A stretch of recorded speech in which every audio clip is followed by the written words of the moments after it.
The god of time gave him one simple test: destroy a cicada. For a ruthless young assassin like him, that should have been the easiest thing in the world until the god said, "I'll be watching you struggle." Then everything went dark. All at once, his taste, his weight, his dreams, his heat, his hearing, his smell, his sight, gone. The only thing he could still feel was his hands wrapped around the spear. A regular person would have collapsed begging for it to stop. Brawl picked up the spear and started swinging, basically at random. He attacked and found nothing. Swing nothing. Swing nothing. For what felt like 100 years, he chased a sound he couldn't even hear anymore. And when his senses finally came back, the cicada was already dead in his hand. He'd killed it 3 lifetimes ago and didn't even notice. The god of time looked at him and said that he's the first that didn't go crazy, and for that he deserves the reward he's been searching for so long. But before that, we got to see this young boy who just got dropped into a brand new world, and this helpful adventurer is explaining everything to him, telling him about the city, the system, the so-called magic. While the boy stares back all confused, trying to understand any of it. The guy turns to him with a kind smile and says, since the boy has no class, he should just follow him. He'll even give him some meat since the kid looks hungry. Pause. The boy thanks him all cutely and follows the man into a dark Epstein-ass alley, and the guy offers him a totally normal, definitely not laced drink. Our good boy starts pouring it down his throat, or not, because he suddenly spits the whole thing into the guy's face and tells him his goblin paralytic poison always smells the fucking same. It stings the tongue but burns the eyes way worse. Epstein wannabe is panicking, trying to figure out how this kid knew, asking if he didn't just arrive, but our boy already kneed him in the balls, spotted the dagger hidden under his coat, picked it up and finished him off, then says it out loud. Rule number 1. Never trust anyone in this garbage world. Yeah, this nigga is brutal. Now he's a regressor, but in his past life he was just a trash C-rank mercenary scraping by for crumbs. While desperately chasing one last payday, he stumbled into a dungeon and found a strange artifact left by that same god of time. That artifact dragged his soul back to the day he first got summoned into this world. But it might have been worthless because he still has the same problem he had before. He has no class.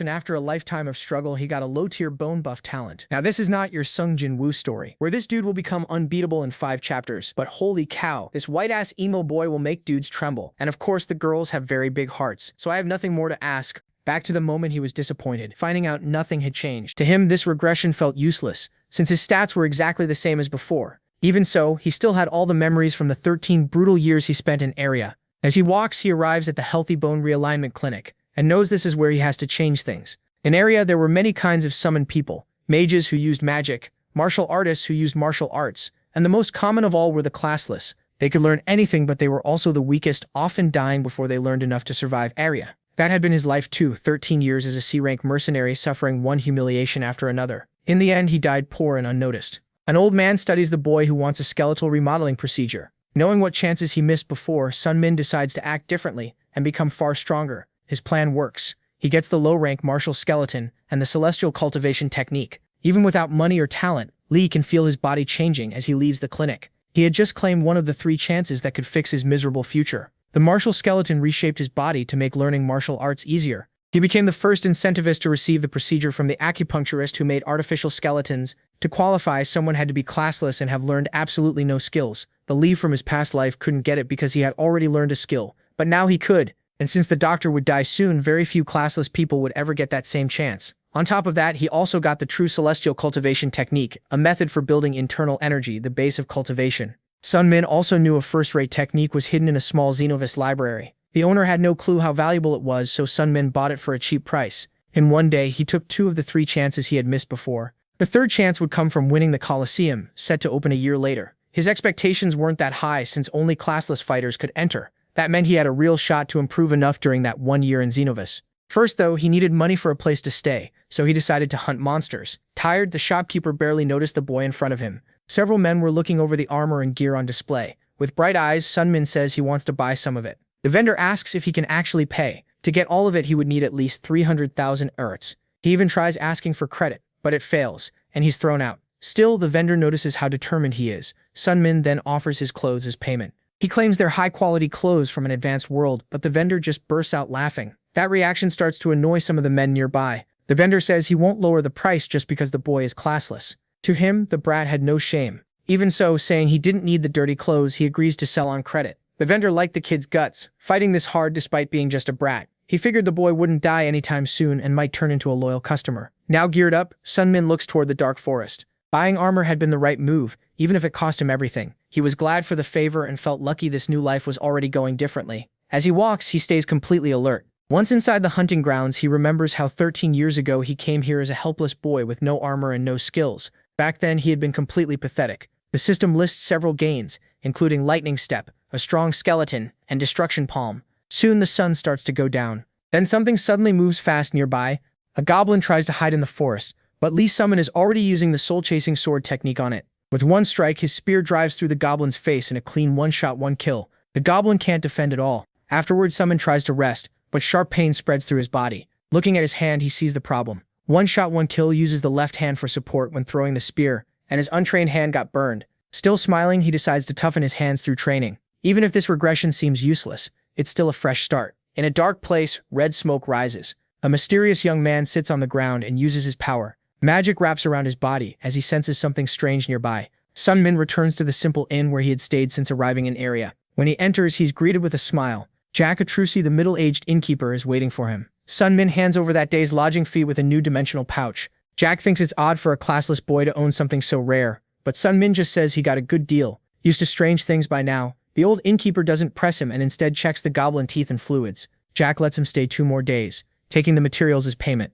Even so, he's amazed by Sun Min's persistence and sees real potential in him, especially for a boy who came to Xenovis with no class and no skills.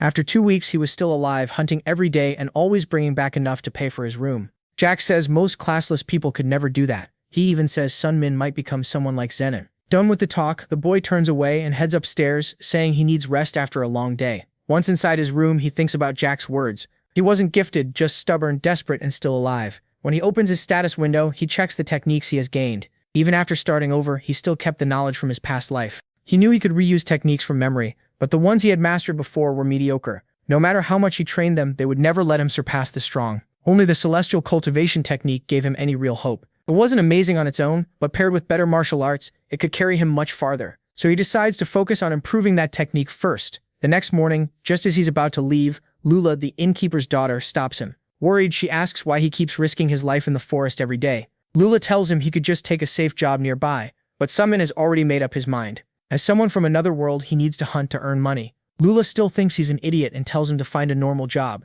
Worried, Lula offered him work at the inn since her father liked him, but cooking and cleaning just weren't for him. She still couldn't get why he'd risk his life instead of taking a safe job. Lee Sung-min stayed quiet, thinking about this new life. He turned away and said he'd be back by dinner. In his past life, he survived by giving things up, and he knew he could do that again. But he refused to live the same way this time. He swore he'd finally get what he deserved. To do that, he was ready for anything. He wanted a better life than before. As he headed out to hunt again, Xenovis's afternoon bell rang. That sound meant a new summon had arrived. From a distance, he felt the familiar energy gathering. It was a kid, about the age he was when he was summoned. Just like before, the child looked helpless, an easy mark for scammers. Some men were already offering the same bottle they used on him. He briefly thought about helping the child, but chose not to get involved. When he turned away, he bumped into someone beside him. The man was huge. Before he could react, he got dragged into a setup and was accused of breaking a bandit's collarbone. The giant, furious, punched him in the face and dropped him before he could respond. The noise made nearby people look over. Trying to control the crowd,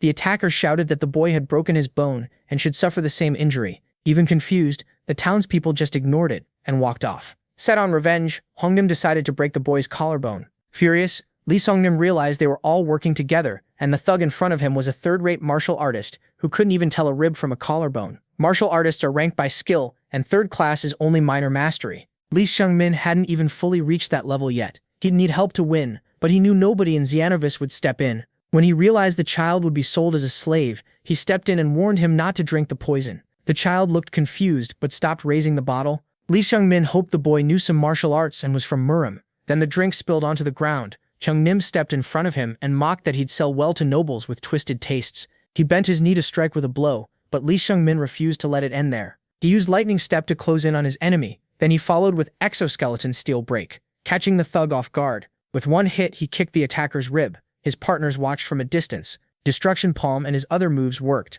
but the man was absurdly tough. The two paused for a moment to catch their breath. Even with his experience, Lee Sung-min still couldn't match stronger martial artists. Hyung-nim wasn't scared at all. He figured the smaller boy would wear out first. Meanwhile, one henchman warned that the noise would bring the guards. Determined, Lee Sung-min rushed in again. The child watched the fight closely from afar. Realizing fists weren't enough, Lee Sung-min grabbed his spear without hesitation. Then the child suddenly appeared beside him and asked him to repeat what he'd said earlier. Lee Sung-min had no idea why. Telling him to wait a second, he tried to block the next attack, but the boy stopped the giant's hand with one touch. Then he blasted Hyung-nim away with his power. I can't believe those insects of mine treated you so rudely. The bandit crashed onto the pile of injured bodies.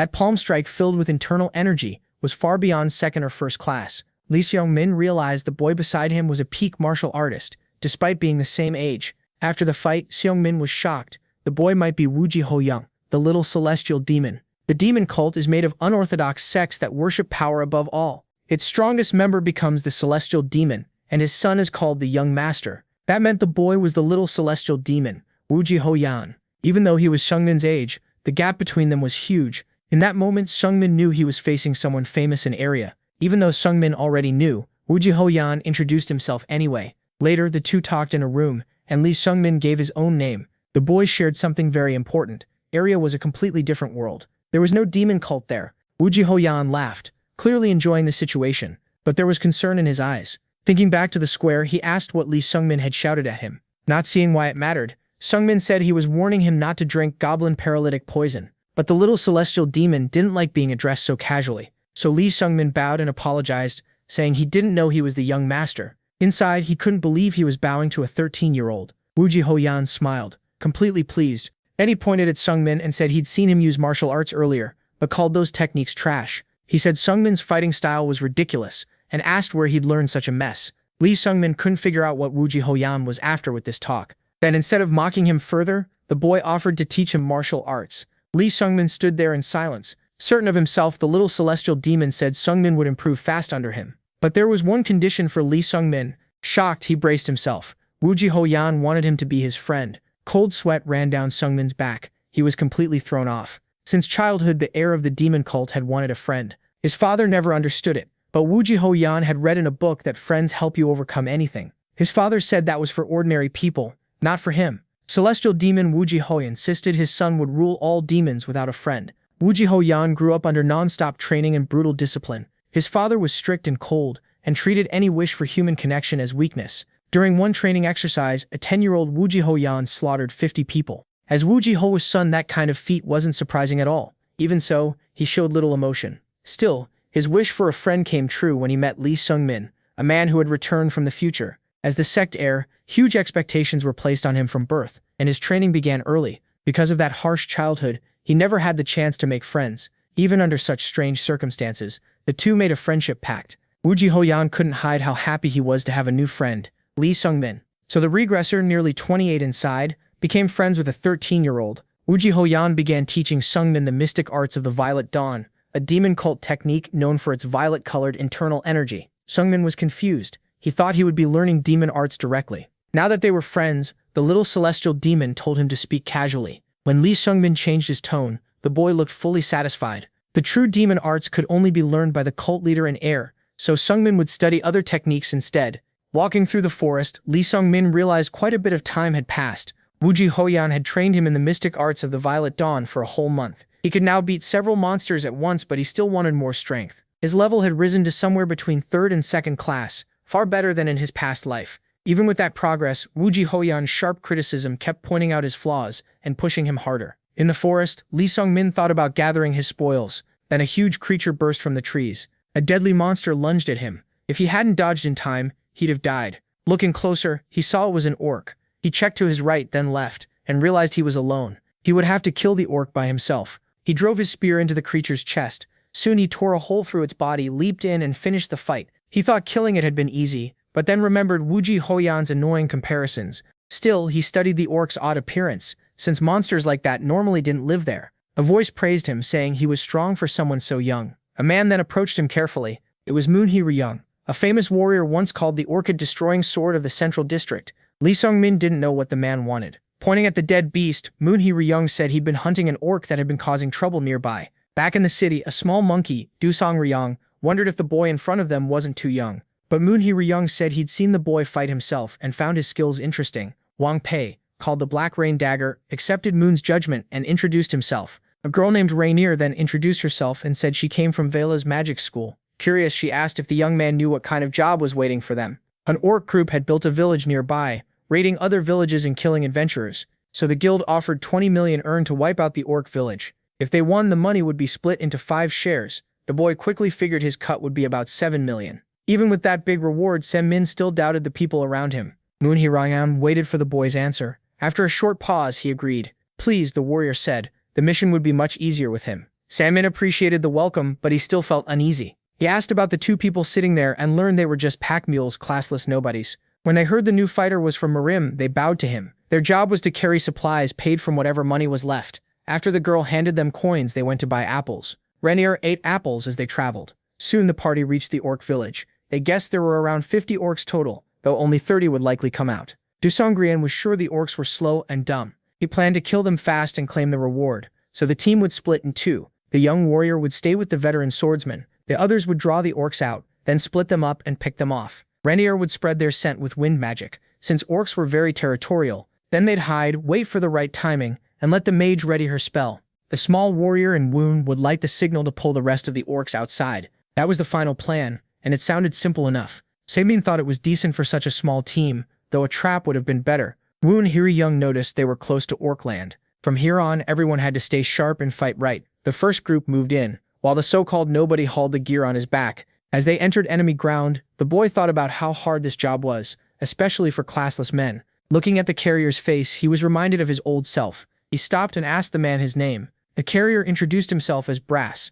Someone doubted Brass could survive once the battle started. So the boy told him to choose now, run or stay. He knew the leader wouldn't care. The man wasn't even listening. Breathing hard, Brass said he couldn't run. He had no idea how the guild would punish him for abandoning the mission, so he'd have to fend for himself. When they spotted the village, Woon told the boy they'd arrived. After avoiding patrols, they noticed stakes set up among the trees. It seemed like the right time to light the signal. But the boy asked for a minute and searched through his dimensional pouch. The leader had no clue what he was doing. Then the boy poured out water and had them smear mud over themselves to hide some of their scent. As he coated himself, he said his master taught him that trick. He told Woon Hiri Young to cover his scent too. Woon listened and dropped into the mud. The boy even made more for Brass before the flare was finally lit. The orcs noticed the strange flame. Then the leader suggested using the pack mule as bait. Send him out, distract the orcs, then strike from behind. Hearing that, Brass panicked. He clearly didn't want to die, but Woon promised he'd be safe. Still, he warned that refusing orders might get him killed. Then he brushed it off like a joke while the others waited for the next move.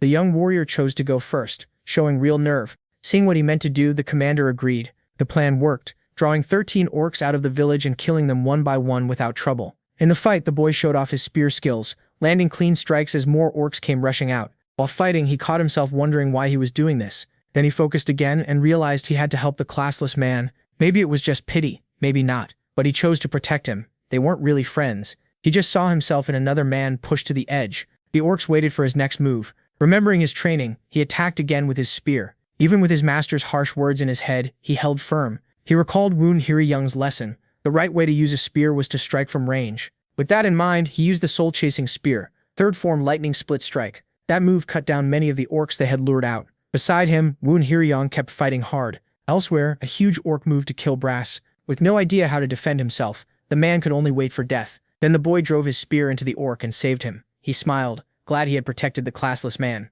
By then the ground was covered with dead orcs.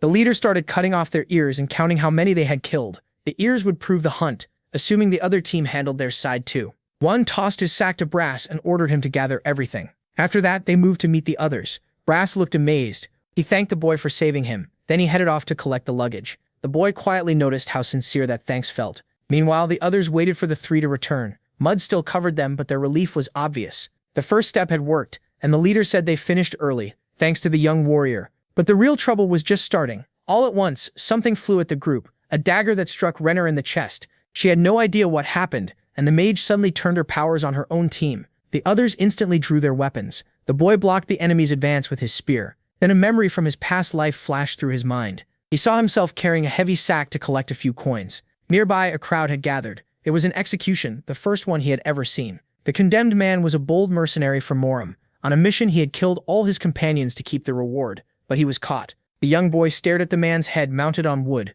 Back in the present, that same man stood before him. Surprised by the boy's quick reaction, Woon Hiri Young praised him, but the boy already knew the truth. He had seen this man's execution in another life. Even after 13 years, he still remembered it clearly. The leader admitted the boy was impressive for his age after watching him fight the orcs. A second-category martial artist, he challenged the young warrior and said the boy was still weaker. Even knowing the fight would be rough, someone refused to back down. Though lower in level, the boy moved better and read the fight well. He saw the attacks coming, using his spear's reach with sharp precision. Reading the flow of battle, he landed a hit and proved that his past experience and Hoyeran's training made him a real threat. Seeing it up close, Young was impressed. Even so, he knew the boy couldn't keep this up forever. But the boy had a trick ready. He had mixed poison into the mud. It didn't need to be injected directly to work. That poison was enough to shake the man's strength and balance. Now Young was losing ground and had to change tactics. He suddenly threw himself aside, and Lee Summon saw at once that it was risky. His hands shaking, the enemy grabbed the carrier as a hostage. He declared he could kill the man in one strike.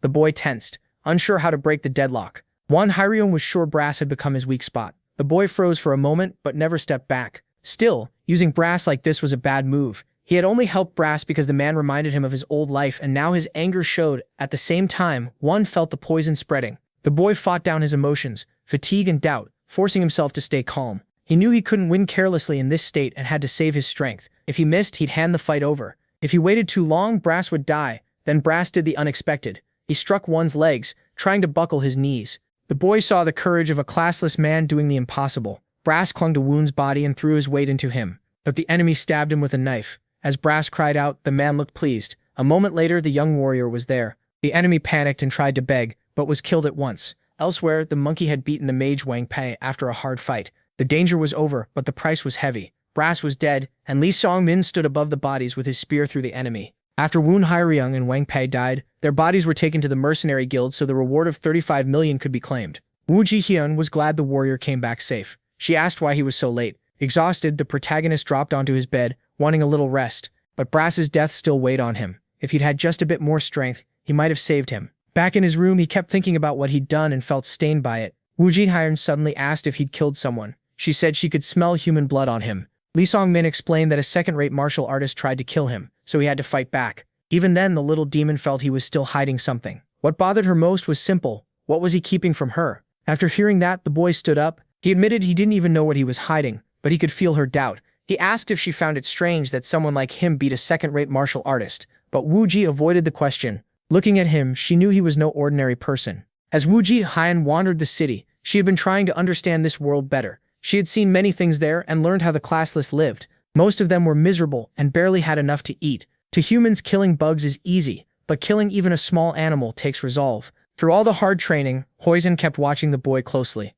On the very first day after being summoned, Xiongmin went straight into the forest to hunt monsters. To him, survival depended on it, but maybe the other classless couldn't do the same. Or maybe they knew they should, but couldn't risk their lives or kill another living thing. His friend couldn't understand how a 14-year-old classless boy had done all that in one day. After admitting he had adapted fast, she brought up her second doubt. Wu Jihyun said he had no talent. If she taught him 10 things, he'd only learn 3 or 4. Even so, after just 2 months, his spear skill was already beyond a normal beginner's. He didn't make rookie mistakes, and his control over internal techniques was far too polished for someone so new. That was why she found it so strange that a talentless person could learn martial arts this fast. Hoyun's instincts, built from years of experience, told her there was more behind his calm face. Songmin didn't know how to answer, so Hoyun finally said she hated lies. The room fell quiet. Lee Songmin said everyone had secrets they wanted to protect. Trying to force them out wasn't something a friend should do. The child didn't know how to answer that. She only said she had a secret too, like everyone else. She offered to trade secrets, but he wasn't interested. Even so, she tried tempting him with a top martial art. But with no talent and so little internal energy, he knew he couldn't use it. The child, now stumped, didn't know how else to convince him. At last, she offered him 20% of her internal energy. That completely stunned the protagonist. Deep down, the child was only curious about his secret. As his only friend, she wanted to know everything about him. Looking him in the eyes, she said that was what friendship meant to her. Sitting on the bed, Xiongmin asked Hoyun for a promise. If he told her the truth, she couldn't kill him, but Wuji said she could never kill her friend. Letting her hair fall, she revealed that she was actually a girl. The protagonist was completely shocked. She explained that her father kept it hidden from the sect, so she had to live as a boy to follow her path. The reveal was so huge that Xiongmin went silent. Even after coming to this world, she kept the disguise because she'd lived that way for so long. That was the secret she had hidden from everyone, and now she was trusting him with it. After thinking it over, Songmin said they would need separate rooms now. With the mood still heavy, he felt he had to be honest too. Gathering his courage, he took a deep breath and said he was a regressor.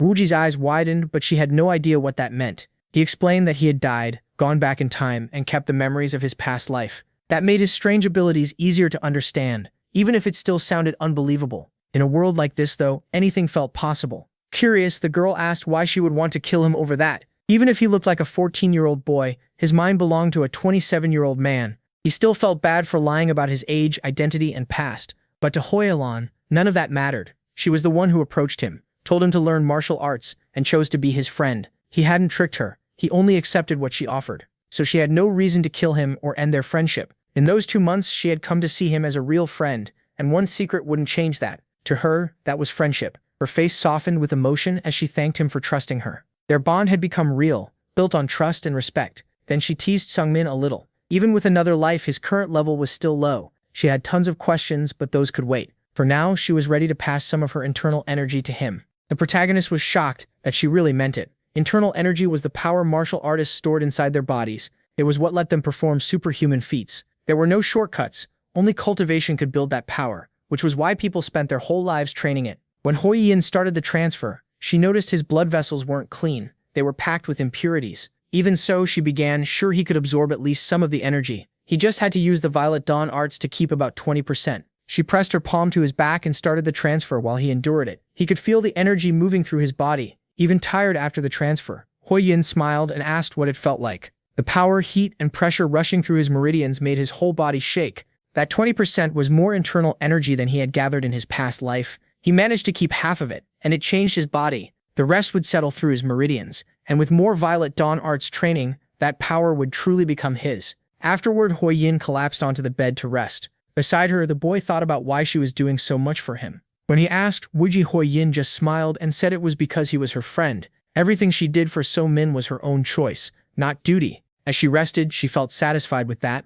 Yin also decided to teach him one more martial art, the supreme spear technique of the 9 heavens used by the Spear King. Even knowing So-min's limits, she wanted to give everything she could to help him learn it. And as always, she said she was doing it for her own satisfaction. After all, he was her first friend in 13 years, and she didn't want him to die pointlessly like he had in the past life. The protagonist was moved by her kindness. Then she held his face and told him never to bow his head to his friends. Touching his bruised face, she couldn't believe he had actually been punched. Then she pulled him closer. Smiling, she said she wanted to hear something more interesting. As they shared more about the past, their bond only grew stronger. She wanted to know what she had been like in his past life, but the boy said he only knew rumors, that she ruled with overwhelming power at the peak of Uria. After being summoned, she left the city in less than a month, then vanished for 3 long years. Thinking about it, she guessed she must have traveled a lot during that time. She had always wanted freedom, and in the cult, any freedom she had was still controlled by the leader. That was why she was so happy to be summoned to this world and to have made a friend. At last, she revealed that she planned to leave in a month.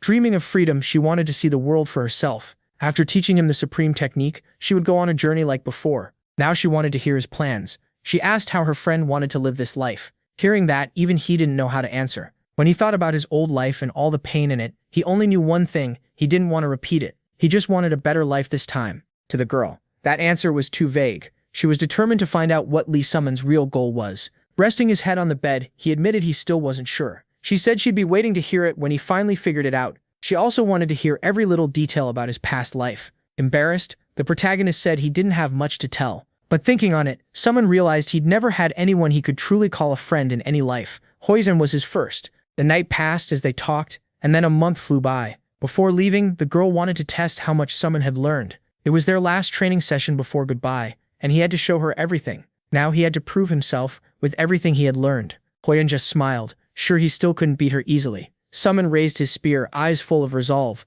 Then she offered him something strange, 20 free strikes first. That only made him more wary. He paused, thinking of his first move, then remembered the new version of the supreme spear of the 9 heavens made for him. Hoisin had even named it after him. To him, that meant more than a technique. It meant she saw him as someone special. It combined the supreme spear of the 9 heavens with the deadly soul-chasing spear. With moves and stances shaped for Summon, the match began. He gripped his spear and launched the technique he had learned, then followed with the soul-chasing strike. Hoisin calmly waited for him. With a small movement, she avoided the attack. He kept pressing forward, stronger, sharper, and more controlled. His second stance was lightning-splitting pursuit. Compared to before, the boy who once barely handled a spear had changed completely. He had learned force, how to redirect and throw off an enemy's strike, and control, how to pressure and block. He also learned subtle thrusts meant to break through defenses. Those were basic spear skills, but he had picked them up on his own. Still, he would need daily practice to truly master them. In this fight with Hoisin, he showed all of that growth. Even so, he still couldn't use his full strength. Frustrated, he mixed explosive energy into each strike, just like she taught him.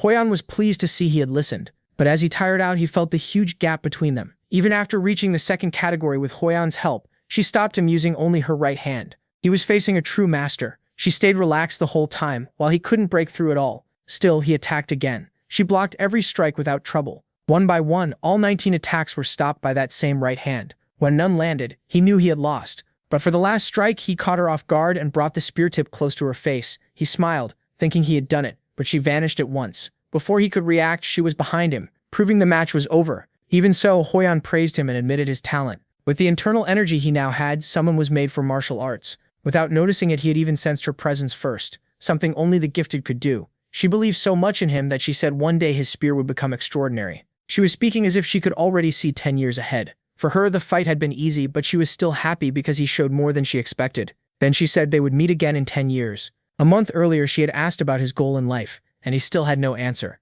So she told him to make her his goal instead. Without a goal, a person just drifts through life. Her challenge was simple. Come back in 10 years strong enough to beat her. Someone hesitated, saying he could never reach her level. He said he had no talent, unlike Hoyan, a genius who had taken many elixirs. They had started from completely different places. That old inferiority from his past life was dragging him down again. Hoyan openly showed her frustration. She hated that weakness in him, and her words lit anger in his eyes. He snapped that he had arrived in an area with nothing, no talent, no support. He had fought a boar in the mud and lived like trash until he died. Hoyan fired back that he had learned mystical arts and become a second-rate warrior in only 3 months. Even after getting another chance, he still wouldn't dream bigger or aim higher. She kept trying to make him see it, but he only got madder. Then Hoyan realized just how furious he really was. Someone couldn't believe he was being lectured by a 7-year-old. Still, he finally accepted her challenge and made her his goal, then awkwardly said he'd pierce her heart with a spear, which scared Hoyan because that was not what she meant. Friends don't kill each other. Once the heat of the moment passed, he agreed and then got embarrassed. Hoyan teased him again, leaving him flustered and annoyed. In the end, they made a promise to meet again in 10 years. Smiling, she said she would look forward to his spear. He paused, feeling that sounded a little weird. Even at her age, she loved teasing him. There was a big age gap, but she just joked around with it. She stepped closer and kept pressuring him. Then she declared that in 10 years she'd be fully grown, so he wouldn't have anything to complain about. Summon then set 3 goals: survive, use every chance his memories gave him, and as Hoyan stood ready to leave with her bundle, he said goodbye. He promised they would meet again in 10 years,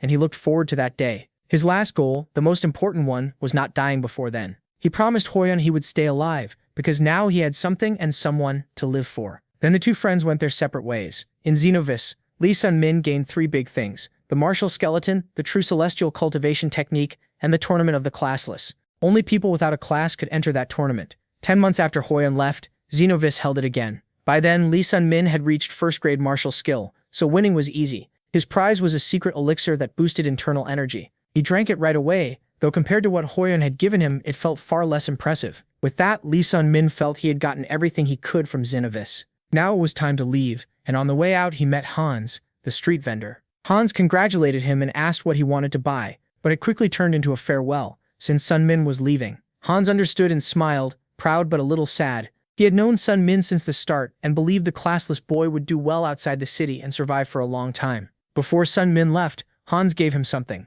It was a used dimensional bag with 50% more space than his old one. Sun-min was confused why Hans would hand over something so valuable. Hans just said gifts should be accepted, and the bag wasn't worth much to resell anyway. It was a goodbye gift, and when Sun-min became famous, he could repay him 100 times over. He only wanted Sun-min to remember that a simple street vendor had helped him at the start. Grateful, Sun-min thanked him. Before leaving, he went back to the inn where he had been staying. There, Lula, the innkeeper's daughter, stopped him. She quickly realized he was leaving. The room was far too neat, so it was easy to tell. She pointed out that cleaning rooms was supposed to be her job. Sun-min realized how thankful he was for his time at the inn. Lula knew people like Sun-min always left the city eventually, and she was used to that. Still, when he confirmed he was going, she looked sad. She didn't want to accept that he was leaving so suddenly. Before he could go, she blurted out that she hoped he died horribly somewhere far away. Then she stomped off in anger. Jack, the innkeeper, saw his daughter's outburst and was left confused by how hard women could be to understand. He apologized, saying she was still young. Sun-min took it calmly, showing the maturity he carried inside. Then Jack gave him an old cloak from his younger days. It had heat retention magic and sword magic, making it very useful despite its plain look. Sun-min thanked him, and Jack told him to get it resized, since it was too big. He added that Sun-min was the best classless guest the inn had ever had. With tears in his eyes, Jack told him to stay safe. Sun-min put on the cloak and left the inn, but he stopped when he heard someone running toward him. Right as he was leaving, Lula shouted his name and ran up to him. When he turned, she was standing there behind him. She had run so hard she was out of breath. After taking a moment to recover, she lowered her head and took back what she had said earlier. Sweat ran down her face as she told him she wanted him to live a long life instead. Sun Min was surprised she had come all that way just to say that. From her heart, Lula wished for him to live long, and if he ever got tired to come back to this city. He thanked her and smiled, touched by her kindness. Then she admitted that somewhere along the way, she had started seeing him differently. She didn't understand the feeling but thought she had started to like him. After her confession, they stood in silence until Sun Min said he had already known. Lula was scared he might die, so he told her not to worry. Then they said goodbye. But once it was real, Lula burst into tears. In his past life, Sun Min needed 3 years to finish at Xenovis. This time, it took only 1. Back then, he left with no good memories. Now he was leaving with ones he wanted to keep. He looked back and wondered if he would ever return to Area. With that thought, he left carrying one promise to stay alive. Lee Sun Min reached Mount Mercy while still very young. His next step was choosing a prohibition, and if he wanted to survive, he had to endure it. He remembered Hoyeon asking where they should meet again, since she barely knew this world's map. Thinking of a central place, he chose Behanger. There were still 9 years until that promise, but now he had a new question: where should he go first? He didn't need to rush to Behanger. He even thought about becoming a mercenary again, but that meant repeating his old life. This time he wanted a different path. He needed time to grow, so he thought of Mount Mercy, land of the god of trials and tribulations in Area. People said training there could become hundreds of times more effective, and Mount Mercy was close by, so he made his choice. Once he found the mountain, he started training under the prohibitions given by a priest. He received 2. The first was the prohibition of weight. His body, clothes, and even the things in his bag all became heavy. Even bread felt like lead. The second one was even worse. The moment he bit into the bread, he got sick. Food now tasted so awful that he threw up at once. That was his second prohibition. It twisted his sense of taste. He didn't lose taste completely. Instead, everything he ate tasted disgusting. Not just the flavor, the texture too. It felt as horrible as biting into a wriggling bug. He was shaken when he realized he might not be able to eat or drink. For a moment, he thought about quitting. Maybe he didn't need this trial. If he went straight to Bahadur and worked as a mercenary, he'd likely reach rank B fast. That alone would beat his old life. Still, he kept thinking about Wooji Hoyeon. Remembering her, he forced himself to eat the bread. It filled his mouth with the worst tastes imaginable, but he kept going. Even while cursing mercy for such a cruel prohibition, he chose to endure it. Nearby, the goddess whispered that he was an insolent human. Then he suddenly felt energy moving through his body. He turned around, saw no one, and wondered if he imagined it. A week passed. The weather kept getting harsher, but he still tried to hunt and spotted a deer. He grabbed his ring, hid, and waited for the right moment before lunging at it. But when he got close, the deer looked so harmless that he couldn't kill it. He froze, and the deer escaped. Lee Sun Min's time on the mountain kept getting harder, and he didn't know how much longer he could last.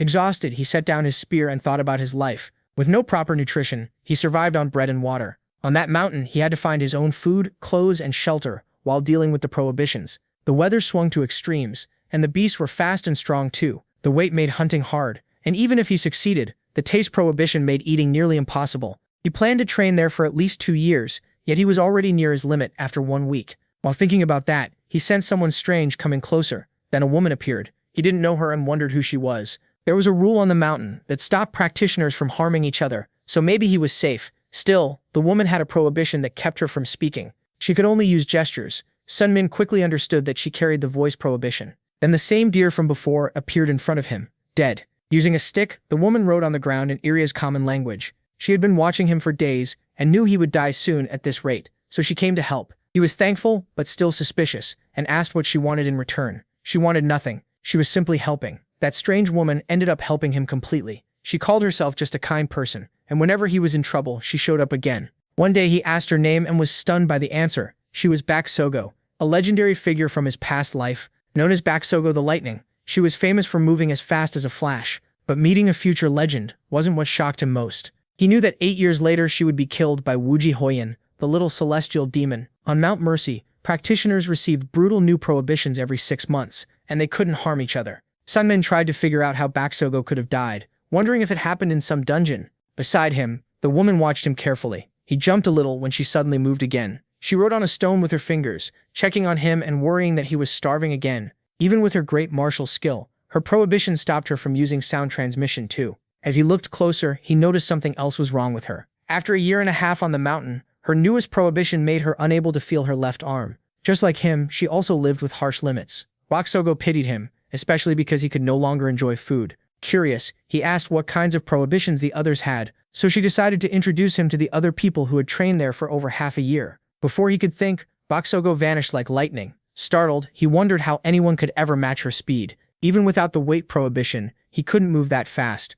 With his heavy body, he realized he should work more on movement skills. Interested, he tried asking Bak Sogo to teach him, then awkwardly said he was joking. Instead, she grabbed him with one arm and lifted him. Since he was too slow, she decided to carry him on her back. Panicked, he asked her to wait a second so he could understand what was happening, but she ignored him and ran. When they reached the others, a terrible smell hit them. Scarlet, a future Grand Mage, had prohibitions that stopped her from bathing or changing clothes. Dapijon, the future Phantom Sword, had lost sight in both eyes. Sogo had restrictions on her left eye, left arm, and her voice. Lee Sun-min quickly realized he was surrounded by people he knew by name. In the future, they would all become famous powers in area, but right now, they were still unknown. Scarlet asked what his prohibitions were. When she heard he started with 2, she doubted him and wondered how long he would last. Dapijon said that for someone seeking power on Mount Mercy, 2 prohibitions made sense. The old man believed the boy was willing to break past his limits, no matter the cost. Sun-min agreed with every word, even if his answer gave the others chills. Dapijon explained that all kinds of people came to the mountain, but only 4 had stayed through the last 6 months.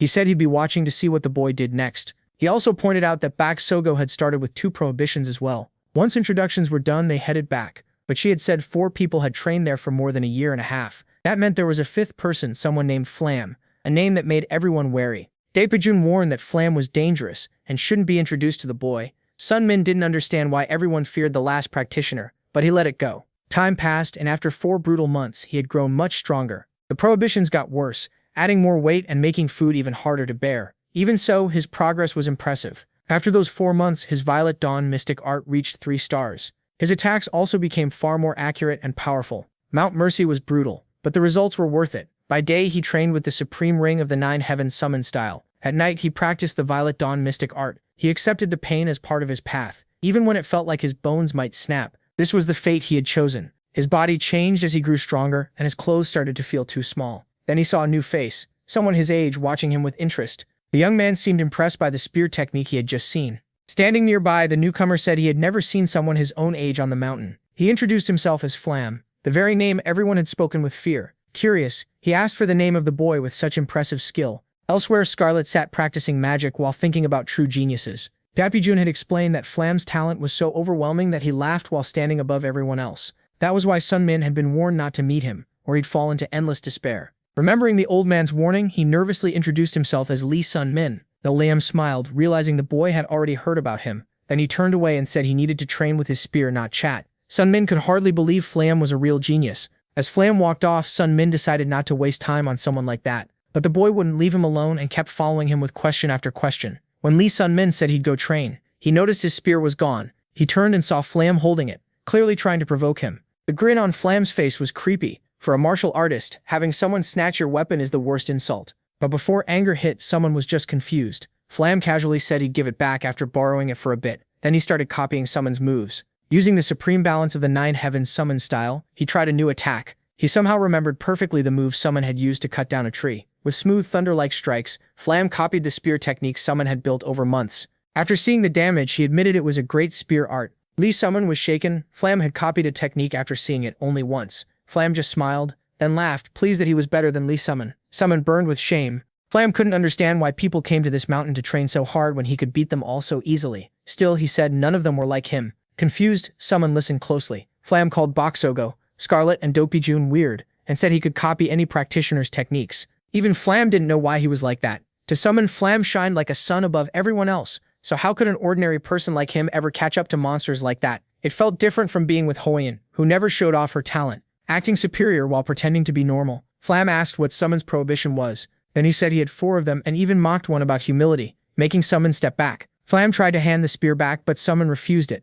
He wanted nothing to do with Flam anymore, overwhelmed by anger, shame, and helplessness. Flam couldn't understand the hostility. He even told Summon to leave the mountain if he was too weak, for that was as far as he got. On this mountain, hurting another practitioner was strictly forbidden. When Summon moved at him, Flam only mocked him. He said Summon attacked only because he knew the rules of Goddess Mercy, kept anyone from getting hurt. Bak Sogo appeared without a sound and watched the whole thing. Flam defended himself, saying he had only borrowed the spear and someone was overreacting.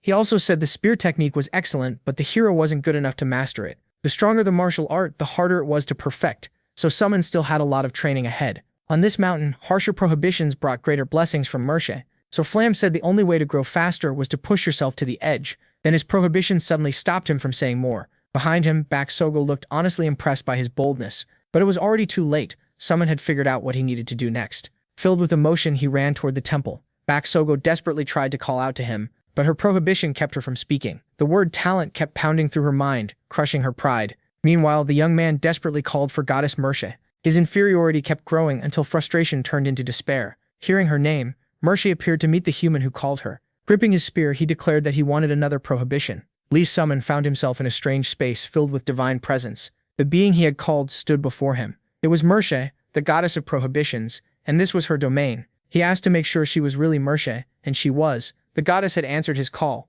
Curious, she asked if he truly wanted to add another prohibition. He already carried taste and weight, both brutally hard. Even so, he was ready to bear one more. Mershe doubted the reason behind his choice. His soul carried the mark of someone who had gone back in time, a regressor. A god can see a mortal's causality. Everyone is born fated to die, and defying that law distorts fate itself. Those who break their destined limits are called transcendental beings. He was not one of them, yet he had still twisted causality and returned to the past after death. Every existence is tied to cause and effect. Defying death was unnatural, and his soul would pay a huge karmic price. Nothing would happen while he lived, but after death he would suffer for millions of hours. That was the true cost of breaking the law. But the protagonist didn't seem worried about death at all. In front of him, Baksobo looked deeply upset by what he had done. She had realized he added another prohibition despite already carrying two terrible ones. As he trembled, he noticed he had made her worry. Her face showed surprise at his words. Then she asked what kind of prohibition he had chosen. Now he would bear the prohibitions of heat and dreams. Restrictions tied to senses and abstract things were far worse. The first stole all warmth from his body. Sunlight and fire meant nothing. The second turned sleep into endless nightmares, forcing his worst memories to repeat. His parents' childhood fear, anxiety, every painful thing haunted his dreams. Sleep no longer brought rest, and Baksobo realized just how insane he was. What he did was reckless, and even if he grew strong fast, the cost would be awful. While she argued with him, the young man quietly answered. With a sad face, he said he had no talent at all. His growth was too slow for someone carrying so many restrictions. That gap between effort and talent made Baksobo wonder what kind of person he really was. Lee Summon had chosen a goal beyond what his talent should allow, and Flam had shown him what needed to be done. If he wanted to stand beside people with absurd talent, then he had to do something just as extreme.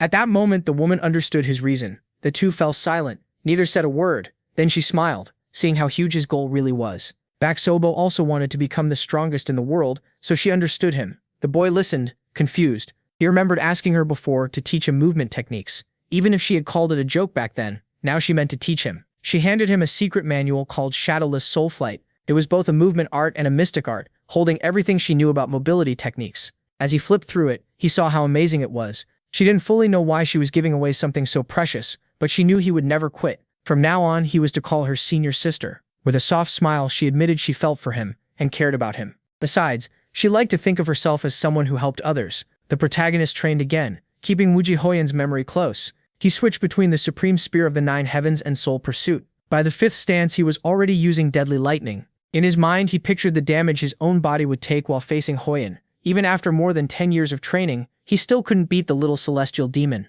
In the end, Hoyan said teaching him martial arts had been a mistake, and gave up on him. Using her power, she decided to take back everything she had given him. After destroying his Danshin, he would never use martial arts again. As she walked away, Simon desperately called out to his friend. Each step felt like his body was breaking past its limit, filling him with fear. Lee Simon jolted awake from that nightmare about Wuji Hoyan. He was drenched in sweat, heart pounding. Then he realized it was only a dream. Relieved for a second, he tried to steady his shaking hands, then noticed the mysterious girl watching him. Startled, he stared at Scarlet, who had been observing him while he slept. She brought up his recent actions, especially adding more prohibitions. Her closeness made him uneasy, and the smell around her was so strong it stung his eyes. With a sarcastic tone, she mocked his choices, dreams and heat, and said he was going to die. He was already feeling sick from the smell when Daok Baijun arrived. They had come for a reason to help him. Confused, he couldn't understand why they suddenly showed up. Scarlet repeated that they were here to help Lee Salmon. The mute woman had sent them along with magical tools. Once he realized Baksobo was behind this, he understood.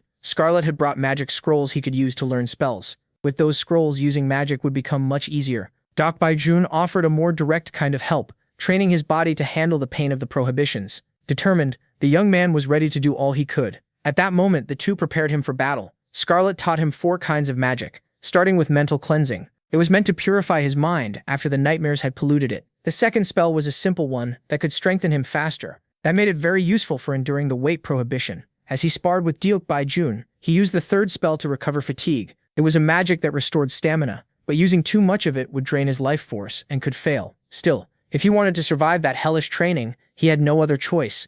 Even after all that prep, his fight against the old blind man was still poor. He couldn't even last 100 seconds, but Sun Min said he'd do better next time. Then the heat prohibition suddenly shook through his whole body. Deok did what he could to help, pressing spots on his body to make him handle the cold better. Not long after, the boy started feeling a little better. The sword phantom pressed his blood vessels to speed up his metabolism, so he could endure the prohibition. After helping him, the old man quietly walked off. He said it was hard to find a sparring partner on that mountain. Lee Sun-min felt grateful and knew he would have died long ago without all this help. Since his regression, the people around him had been much kinder. Thinking about that, he realized how strange it was. To him, people normally weren't like that. Ever since he came back, everyone had treated him better than they did in his old memories. As he walked, Scarlet called out to the old man, who noticed her awful smell from far away. She got annoyed at being judged just because she hadn't bathed for a few days. The two talked about Lee Sun-min and how much they were helping him. For a man who cared only about martial arts, the old man was looking after the boy with real care. And it wasn't just him. Scarlet had made magic scrolls herself.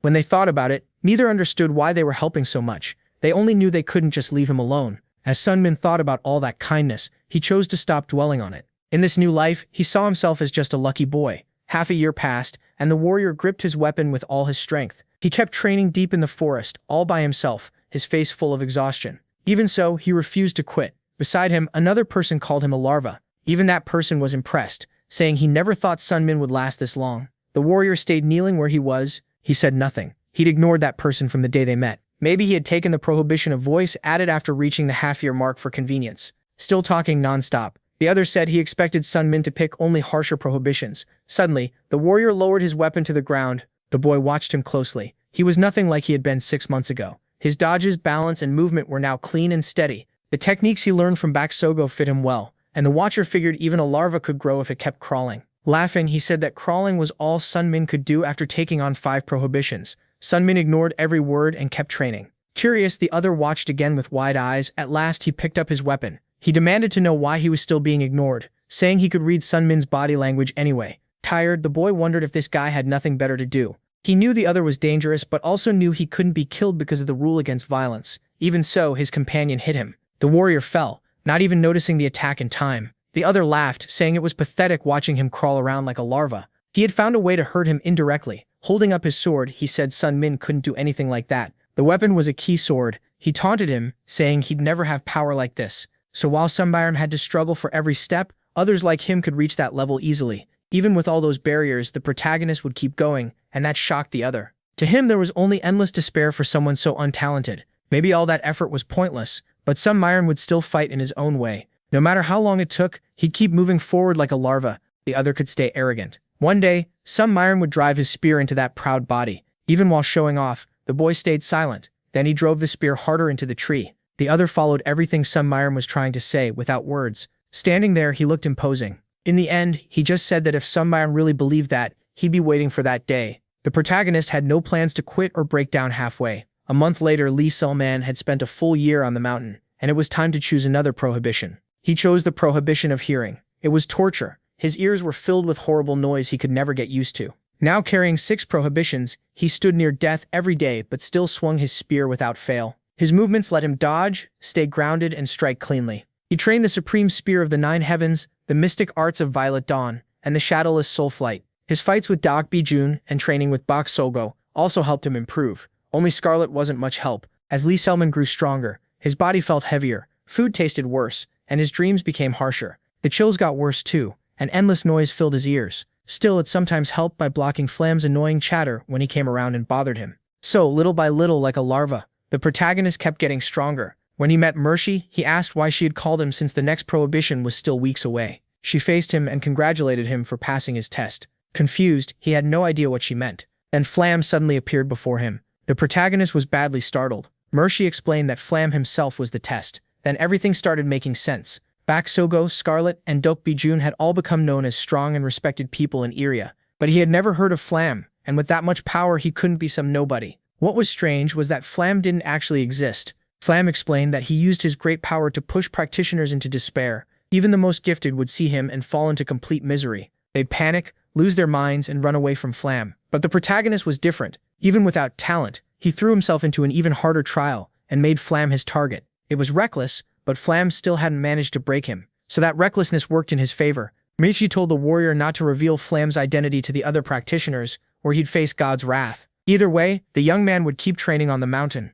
His reward for passing the test would come when he left. Michi even offered him a power beyond what 100 years of training could give. If Lee Subman offered up his soul, he refused. He would rather keep crawling forward and earn his strength slowly. That made Lee Subman think for a moment about what he could do. He truly hated the word effort. No matter how hard he worked, he couldn't keep up with all those geniuses. But being gifted didn't mean they never had to work either. In the end, he hated people who brushed off every real difference by saying, it all came down to effort. At the same time, he'd clung to that word since his past life, where defeatism became his shelter. Now, in this life, he'd had too many fateful chances to hide behind excuses about different starting points. That shelter was gone, so the only thing left was to move forward. Only now was he truly starting to put effort into something. Even so, Lee said he could endure to the end because he liked it. Mercy's face brightened when she saw his resolve. Then she turned away and asked if she could talk to herself for a moment. She said there were no coincidences in Arya. Everything happened for a reason. Arya called in travelers from other worlds and dimensions, giving them abilities as benefits, but no one still knew why. The protagonist realized Mercy wasn't really talking to herself, she was speaking to him. That meant she was telling him something she couldn't say directly. The girl went quiet for a moment. If the protagonist had returned, then something was coming that required his return, so he had to be ready, worthy of the reason he was sent back. She ended that thought with a smile, but there was worry in her eyes. Raising one hand, she declared this was her territory, and told someone to leave unless they wanted to be destroyed. A fragment started breaking apart and cracks opened into holes. Not understanding anything, the protagonist stood still until Mercy told him to go back right now. He had to finish training. There was no time to waste. Before he could answer, she sent him away. She wasn't sure if Lee Summon could stop what was coming. He needed to understand the final destiny. Days later, the sixth chosen prohibition was smell. The stench from the top of Scarlet's head kept hitting the warrior's nose. Maybe picking smell wasn't such a good idea. A woman with a strange air appeared beside him. The harsher the prohibition, the more power he gained. So even with nausea and vomiting, he endured it. Boxbav now carried the prohibitions of taste and hearing, along with the pain of her scattered senses. Compared to what she had suffered before, this felt even worse. The sense prohibition was harsher than she expected. The boy listened when she said she had something to tell him. She firmly said she would be leaving the mountain very soon. The two traded quiet, curious looks. Truthfully, Baksabev didn't need to suffer this much. She was already ranked among the geniuses. After 2 years on the mountain, she had probably reached her goal. The protagonist asked if she was really leaving, and she said yes. As for him, he would stay longer. Sadness showed in her eyes as she understood they would part. Even so, she said she was sure they would meet again. Baksabev quietly looked at the protagonist. She had shared the mountain with for so long. The little boy from before had grown into someone strong. But if she left, he might die by taking even harsher prohibitions and pushing too far. So the woman thought about staying longer to finish teaching him. Shadowless soul flight. Lee Sun-min told her he'd be fine without her. Thanks to Baksogo, he had endured pain for a long time and could now carry his own burden. He thanked Numi, saying he wouldn't be alive without her. Hearing that, her face lit up with a soft, happy smile. She stepped closer and hugged him. Caught off guard, he felt a little awkward. Then he dropped his guard. His expression grew gentler, and he accepted her honest hug. After pulling back a little, Baksogo told him he was the toughest person she had ever met. The more she learned about him, the more she saw he wasn't desperate like the others. He disagreed, saying he had fallen into despair again and again but always came back. Impressed, she called him amazing, and admitted she gave up facing the flames after meeting him. Then, looking straight at him, she sincerely asked him not to die. He answered with the same promise. He would never die. Not just Baksogo. Dake Bijun and Scarlet also left the mountain. It had been a long time since he felt this lonely. Back in his old life, he had been so cautious that he trusted no one. Now he knew people couldn't live alone. Without them, he wouldn't have survived. He stood still, watching a light in the sky. Something inside him had changed, and the wall around his heart had fallen. For a moment, there was no smell, no weight, and no sound. That brief freedom felt endless, and even the familiar world looked different. Just like he had changed, the world had changed too. Summer arrived with the sound of cicadas. 7 years later, Baksogo would meet Wiji Hoang in a dungeon, and die by her hand. To repay her kindness, he swore to stop that future. He kicked at an insect, but the cicadas still got away. Cicadas stay underground for 10 years before emerging, so he had 7 years to stop that disaster. In 7 years, he might become incredibly strong or not. Either way, he was set on changing it. His martial arts improved every day, but it still wasn't enough. He wanted more, trained harder, and even gave up sleep. The trick to moving without sight wasn't special. To survive the ban on vision, he sharpened his other senses and memorized the terrain. His world went dark, and touch was the only sense Lee Sun-min could rely on. After a week, he could move little by little, guided only by the sounds in that darkness. Eventually, those sounds started to feel like cicada songs. and as he listened, he kept swinging his spear without noticing time. His body began using martial arts on its own, and his thoughts deepened. Like a larva, he longed to become a cicada, but even that wasn't enough. He still wanted more. Confused, he didn't know what he wanted to become or why he had regressed at all. The seasons changed, and he could feel it in the wind on his skin. Still, his days stayed the same. He only kept spinning his spear. As time passed, he got used to the dark world. Then Mercy appeared in her home. Lee Sun-min wanted the trial to end. Days later, he noticed something different in his body. After so long, Mercy had returned his senses. He could see again, the horrible smells and noises were gone. His body felt light and the chills had disappeared. Mercy kept watching him. She was wondering how to reward him. Lee Sun-min had spent 3 years on the mountain and endured every prohibition amazingly well. Most people who got too carried away either died or gave up, so she was glad someone like him had appeared and felt he deserved a special reward. Calmly, Mercy asked what he wanted. Excited, he first said he wanted to fight like Loosebry, but that wasn't really it. After thinking it over, he tried to sort out what he truly wanted. Time was running out, so he needed to get stronger. With real excitement, he said he wanted far more power, even if he wasn't fully sure what that meant, and asked if Mercy could give him what he needed. The girl answered carefully that what he needed most was more time. He was stunned when he realized she could actually grant that. She placed a mark on his body and told him to show it to Denadar in Dramor. Denadar was the god of time and he would test him. As a friendly warning, she told him to stay alert. Denadar's trials were far harsher than hers. In the end, everything would depend on him, because a dangerous fate still waited ahead. Smiling, he said he liked things just the way they were. With that decided, they could move on to the reward for surviving 3 years on the mountain. He happily called Mercy a very generous goddess. For his reward, she brought out a man in a suit and tie. He was Neville, a negotiator from Erebriza, and he was pleased to meet the protagonist. Neville asked Mercy if this was her recommended new member. Still, he wasn't sure the boy was qualified to join the guild. Mercy told Neville to look again. Once he did, he quickly apologized, realizing the boy was more than qualified. He had only been judging him by the level of his martial arts. At his age, that level would earn respect anywhere. Then they started talking about the great guild, Erebriza.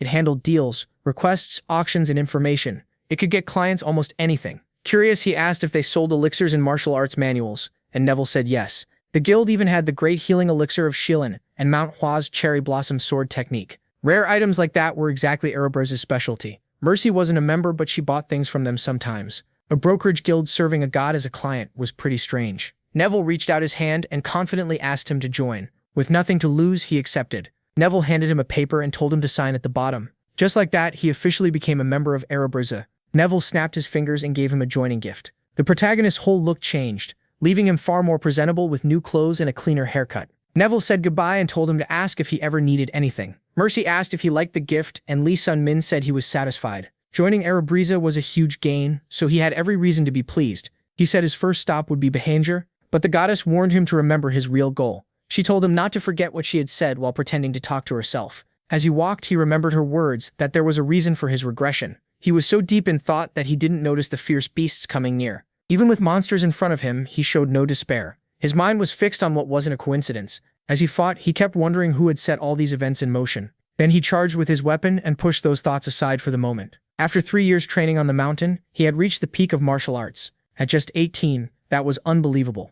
Others might call him a genius, but he knew he got this far through blessings and brutal hardship. His goal was simple: keep growing stronger through the chances fate gave him. After beating his enemies, he headed for Behanger with firm resolve. Smiling, he decided to become a mercenary. The magic-armored Devnark was hidden in the Black Mage's dungeon near Behanger. In the original future, a C-rank mercenary found it by chance. That armor was incredible. It could raise a C-rank mercenary from the 2nd or 3rd tier to peak martial artist level. And if a peak martial artist wore it, they might even reach the supreme peak. Even though he could have stayed on the mountain longer, he couldn't miss that chance. The Black Mage's dungeon would be cleared in a year and a half, so before then, he needed to establish himself in Behanger as a mercenary. At Behanger's mercenary guild, the boy made his request. The bartender had no idea why the boy was telling him all that. If he wanted to become a mercenary, he was supposed to go upstairs and talk to the receptionist. One customer eating nearby laughed at the boy for wanting to be a mercenary. Before he understood what happened, the fork was gone from his hand, and suddenly the boy was holding it while the customer searched for it. After seeing that, the bartender realized he was a peak martial artist. Apologizing for his earlier attitude, he offered him a seat as curious people gathered around them. Then the two sat down. The bartender introduced himself as Mage Baron, head of the Behanger branch of the Mercenary Guild. The protagonist wasn't impressed when Baron said he worked the first floor as a bartender for fun. In his past life, Behanger had been the first place he worked as a mercenary. Looking over the papers, Baron said a peak martial artist would normally receive the rank as mercenary title. But he also knew this was a young, inexperienced boy who had only trained in the mountains. They still needed a fighter, so the boy would have to prove himself. Baron chose a fitting mission for the test and said another rank as mercenary would go with him. If he completed the job, he would earn the title. The mission started the very next day. It didn't take long for the mercenary to find his new partner annoying, because he barely spoke. At first, the man thought this was the funny kid who stole that fool's fork at the guild, but he soon saw he was wrong. The boy gave no reaction to any of it. Even so, his companion admitted the kid would probably become popular. That man was Lude, an S-rank mercenary. They had never met before, but the protagonist knew his name from his past life.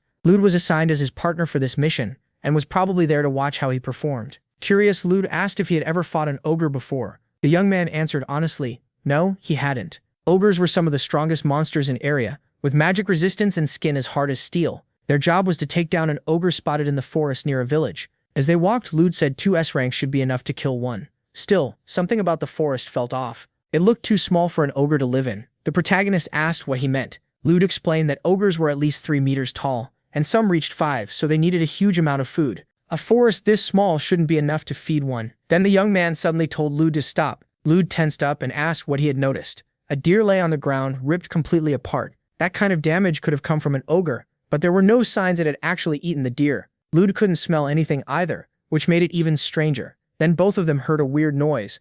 Something was rushing straight at them. The 2 warriors immediately readied themselves. They exchanged a quick look and prepared to fight. Then they charged with their weapons drawn. A giant creature burst forward, smashing everything around it. Both of them froze for a moment, unsure what they were even facing. Lude panicked. It was nothing like the report. He knew they couldn't handle this, and that the best option was to run. The monster had huge claws and an insanely powerful body. It was a modified chimera ogre. A chimera was a magical creature made to become the ultimate life form. By mixing different species, it could overcome the limits normal creatures had. Even one made from a weak goblin would still be at least rank B. Its danger was hard to measure, but with an ogre as the base, everything changed. Not even S-rank mercenaries could deal with something like that. Even the protagonist felt a chill. The giant monster kept tearing through the trees. Debris flew everywhere, but he decided he couldn't run. The ogre suddenly charged at him. Its fist was already right in front of his face. Lude kept retreating, shouting a warning as he ran. The protagonist sharpened his focus, then leaped aside and dodged the blow with shadowless soul flight and untraceable steps. Seeing that bold move, Lude watched from behind a tree, stunned by how fast the boy had moved. This wasn't Mercy's mountain anymore, and the heavy restriction on his body was gone. Here he believed he could beat the monster. He moved again with shadowless soul flight mixed with shadow dance. As he ran up the creature's body, it noticed him. Closing in, he used the supreme spear of the 9 heavens. His strike carried the soul-chasing kill blow. But Lee Sung-min quickly realized how hard this fight would be. Its skin was nearly impossible to pierce. Even a direct hit barely did anything. His key sword attack hadn't left a single mark. Lude realized the reward would be the same as for a normal ogre, so this was nowhere near worth the risk. Still, escape no longer seemed possible, so he decided to help. But then he got a message telling him to stay back. After realizing it was sound transmission, he stopped. The boy knew how dangerous the monster was and didn't want Lude getting close. Through the message, he reminded Lude that he had never fought an ogre before. Even so, he understood what he was dealing with, though he still didn't know why his sword had done no damage. Even then, Lee Sung-min believed he could kill the chimera. With sword in hand, he used the supreme spear of the 9 heavens together with lightning-splitting strike. The blow landed cleanly, but when he pulled the weapon back, the ogre still stood firm. Lude grew even more desperate when he saw it wasn't hurt. He knew anything he did would be useless. But Lee Sung-min refused to back down and kept his weapon ready. The monster's eyes showed growing impatience. Once more, he closed in. With a jump, he rose above the creature. He aimed for its eyes, the one place that seemed softer than its hide. His sword struck one eye with perfect accuracy. After distracting it with a red thread, he attacked its weak point. Young as he was, he fought with real skill. The creature clawed at the object, causing it pain. Seeing part of the spear had gone in, he pressed the attack. Then something strange happened. The fight should have turned in his favor, but it didn't. The injured eye suddenly healed. It rebuilt itself completely. That's when he realized the monster could regenerate. This chimera had a troll's healing power mixed into its body. His chances of winning dropped even more. Lee Sung-min stayed calm and searched for another way, but the chimera was already getting ready to attack again. Lee shouted at him in panic, but the boy didn't move. Thinking of Baksogo, he remembered there were still things he had to do. He couldn't die here. The 3 basics of spear fighting were things he had trained every day until they became part of him. As the creature came closer, he remembered Waijihoin and all that brutal training. He pointed his spear at the monster's hands and knew this was the moment to use everything he had gained. He needed strength to spin and push aside the incoming blow, so he acted at once. The chimera still looked overwhelming. Without a mark on its body, he sprinted straight at it. Weapon raised, he picked the best spot to strike. He needed control to twist the spear around the enemy's attack, With a light step, he slipped close to its huge claws. Now he had the control he needed to finish the move. Luda watched every motion closely. With a precise hit, the boy threw the creature off balance. Gripping his weapon tight, he followed with slicing attacks. While the monster struggled to steady itself, Lee Sung-min drove the spear into its leg. This time, he knew he had landed a real hit. The chimera screamed through its stitched mouth. Just as he expected, its joints were much weaker. When it lunged to grab him, he was already ready for the next move. Confused, the creature tried a more careful strike. It swung a hand down to crush him, but he dodged again. Now he wondered how long a damaged joint would take to heal. There was no time to wait, so he attacked again. The force snapped his spear in half, but he still drove the monster down to one knee,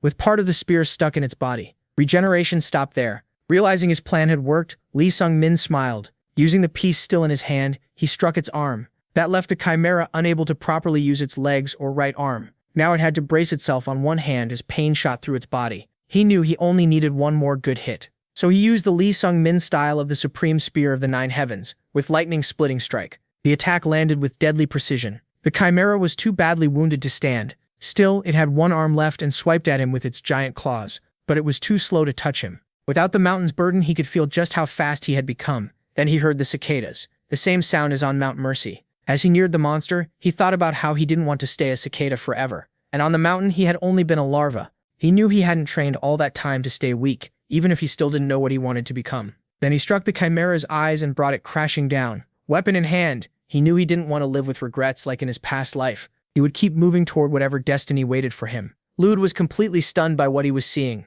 With a roar, the boy drove his weapon deep into the monster. Watching in shock, Lude could only wonder what kind of person this young man really was. The boy looked exhausted. He glanced at his torn, calloused hands. Even he couldn't answer what he was. But one thing was clear to him. He was not a larva. Lude didn't understand what that meant, but it made the boy seem even more interesting. Nearby, a cicada lay on the ground. The young warrior smiled softly when he noticed its song had ended. Back at the guild, the bartender was totally confused. While looking over the giant chimera, Lude explained everything that had happened. Killing a chimera ogre was an SS rank feat, but there was no rule for giving that rank right away. Even so, the warrior was satisfied with SS rank. The reward for subduing the chimera ogre was 27 million Urson and an S-rank badge. The monster's body was turned over to the mercenary guild for research, earning another 20 million Urs. Lude handed it all to him, saying the reward belonged to the one who beat it, for a total of 47 million Urs. Lude. As he walked through the streets, he felt like he had truly won. To him, it was an unbelievable amount of money. In his past life, he had risked his life on missions and never earned more than 1 million Urs, so he had no idea what to do with all that money in his hands, until a thought suddenly came to him. Looking at his broken weapon, he got a great idea. Back at the tavern, the talk went on. The bartender wanted to hear the story from him personally. He tapped his head with the staff. Then he saw everything that happened in the forest while they were gone. He looked both shocked and impressed. Lude said the young man deserved SS rank. Since he couldn't decide that himself, he planned to recommend it. The boy who reached that level without a class would definitely catch Xion's attention. Meanwhile, the protagonist stood in a dim place. He called out for Neville. The man appeared at once. Saying it was a summon, he asked why he had been called. The hero had never cared much about weapons. He usually just used anything sharp enough to stab or hit with. But during the ogre fight, he felt how much easier it would have been with a better weapon. He didn't want to face that kind of regret again, so he needed a proper weapon. Neville asked what kind he wanted and how much he could pay. Lee Sun-min offered 47 million Urs and said he wanted one made, even if it took time, but that still wasn't enough. Ebrise's blacksmiths were top tier, so their prices were huge. Neville even suggested using his soul as collateral, though the interest would be brutal. Lee Sun-min refused right away and asked for another option. After thinking it over, Neville said he knew someone who might help him get a weapon. When the warrior agreed, Neville pointed upward. Dark light shot from his finger. Something appeared in front of Lee Sun-min. As Neville struck it, he said he'd leave the two of them to talk there. Not fully sure what just happened, Lee Sun-min studied Neville's power to tear open space. From the other side, a voice noted that he was just a kid. Not knowing how often they'd meet, Selderus introduced himself. Then he told the boy to stop spacing out and step into the rift. Looking closer, Lee Sun-min realized he was a dark elf. After entering the space, he gave his name and said he wanted to order a spear. He handed over his current weapon and said he wanted something like it. The elf examined it and saw it was a spear meant for a balanced style. Then he asked Lee Sun-min to show the techniques he used. He was confused. For martial artists, showing techniques to others was usually taboo. But the elf said it was necessary. Without seeing his style, he couldn't make the right spear. The design could change a lot depending on how he fought. Losing patience, the elf reminded himself he was arguing with a child. He was 400 years old and loved smithing, so he had worked as a blacksmith for over 350 years, even without natural talent. The protagonist looked unsure. Still, the elf said his skill was no worse than any dwarf's. Those words stirred a memory in the warrior. He felt they were a bit alike. After blurting all that out, the elf wondered why he was saying so much to a kid he had just met. So he told Lee Sun-min to go find the dwarves instead, if he wanted a weapon. But Lee Sun-min insisted on showing his martial style. The elf found it odd that the boy still hadn't left. Lee Sun-min said he believed him once he heard about those 350 years of experience. The elf didn't know what to say. With a laugh, he said the boy was way too trusting. Even so, Lee Sun-min wasn't intimidated. Turning away, the elf admitted the boy knew how to talk. Then suddenly eager, his expression changed. The boy just waited quietly, though usually calculating. The elf decided to make something better than the boy could afford, simply because he liked him. Smiling, he thought this kid might become a regular customer. The weapon would take a few months, so all Lee Sun-min could do was wait. Back on his bed, he sat down to meditate. The Chimera Ogre had been his first real fight after reaching the martial peak as a supreme master, and now he had to sort through what he learned. Wei Jihoyan had called his awareness a talent. After all those years in the mountains, it had grown into something like a sixth sense. During the battle, that sense moved his body before he could even think. That was his sixth sense. It was powerful, but he knew he couldn't depend on it alone. The mountains had sharpened his touch and sixth sense, yet the rest still lagged behind. If he didn't train his other senses too, things could get dangerous. He had a bad feeling that something hard to fix was coming. At the mercenary guild, things were quiet. As he sorted bottles, the bartender asked if Lee Sun-min was already placing another job. Instead, Lee Sun-min asked what happened to the Chimera Ogre's body. If it was a chimera, someone had to have made it. The bartender said that was being investigated separately with the Mage Guild. No Chimera Ogre had appeared in his past life, so either no one took the mission or the Mercenary Guild had lost. From the timing, it was likely 6 months after the Chimera was made. Maybe in his past life he had found it himself, but now that he had killed it, the future might change. At the Bihangar Mage Guild, someone greeted the young man warmly. A mage worked through several spells as Lee Sun-min watched. He introduced himself as the Dark Mage Kim Jong-yan. He was investigating the Chimera. Lee Sun-min introduced himself as the one who killed it. After realizing the boy was Korean, Kim Jong-yan asked if his world had gone through a portal crisis. He briefly explained that portals connect to other dimensions and let monsters through. Then he dropped the subject, pleased to meet another Korean from a different world. When they returned to the main topic, his face changed. That wasn't the only reason he was happy, but he kept the rest to himself. Lee Sun-min seriously asked to see the Chimera's body. He needed more clues to get the Devanark armor, so the mage shared part of what he had found.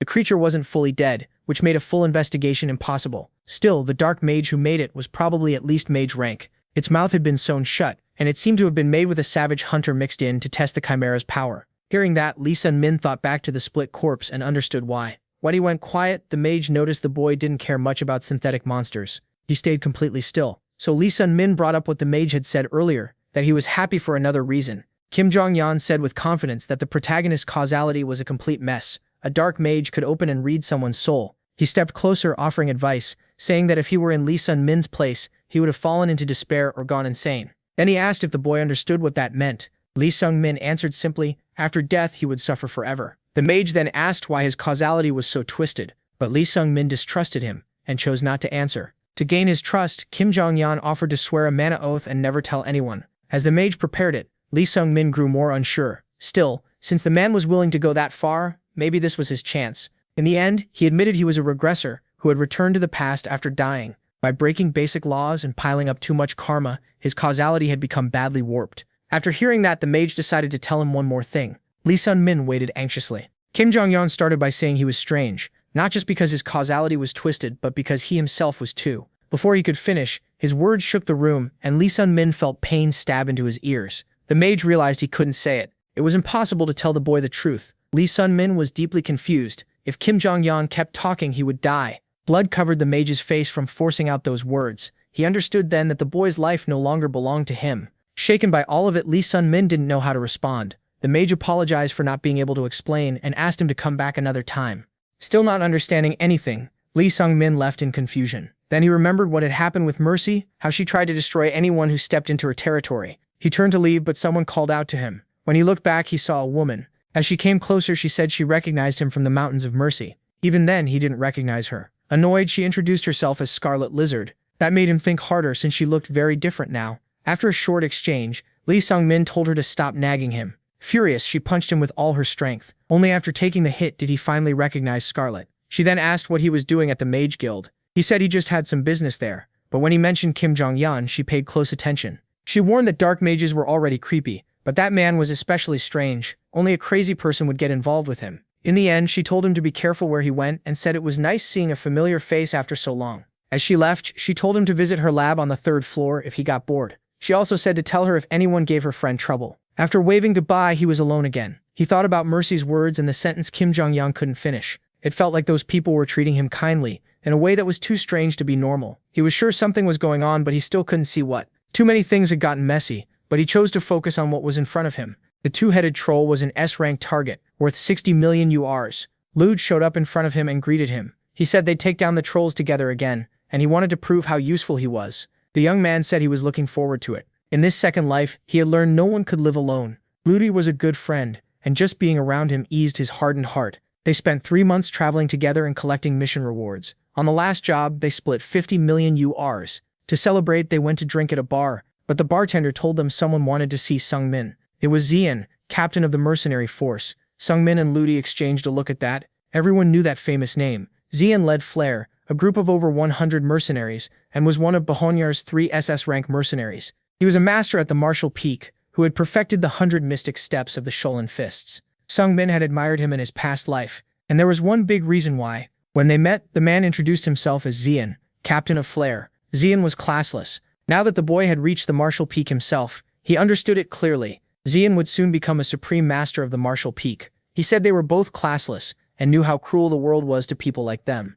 Even so, the boy before him had become a martial peak master at just 18. Then Xian got to the point and asked him to join Flare. He offered him vice captain, second only to Xian. Seeing the boy's confusion, he knew the offer was sudden, so he handed over an item and told him to think it through. The boy's eyes widened when he saw it.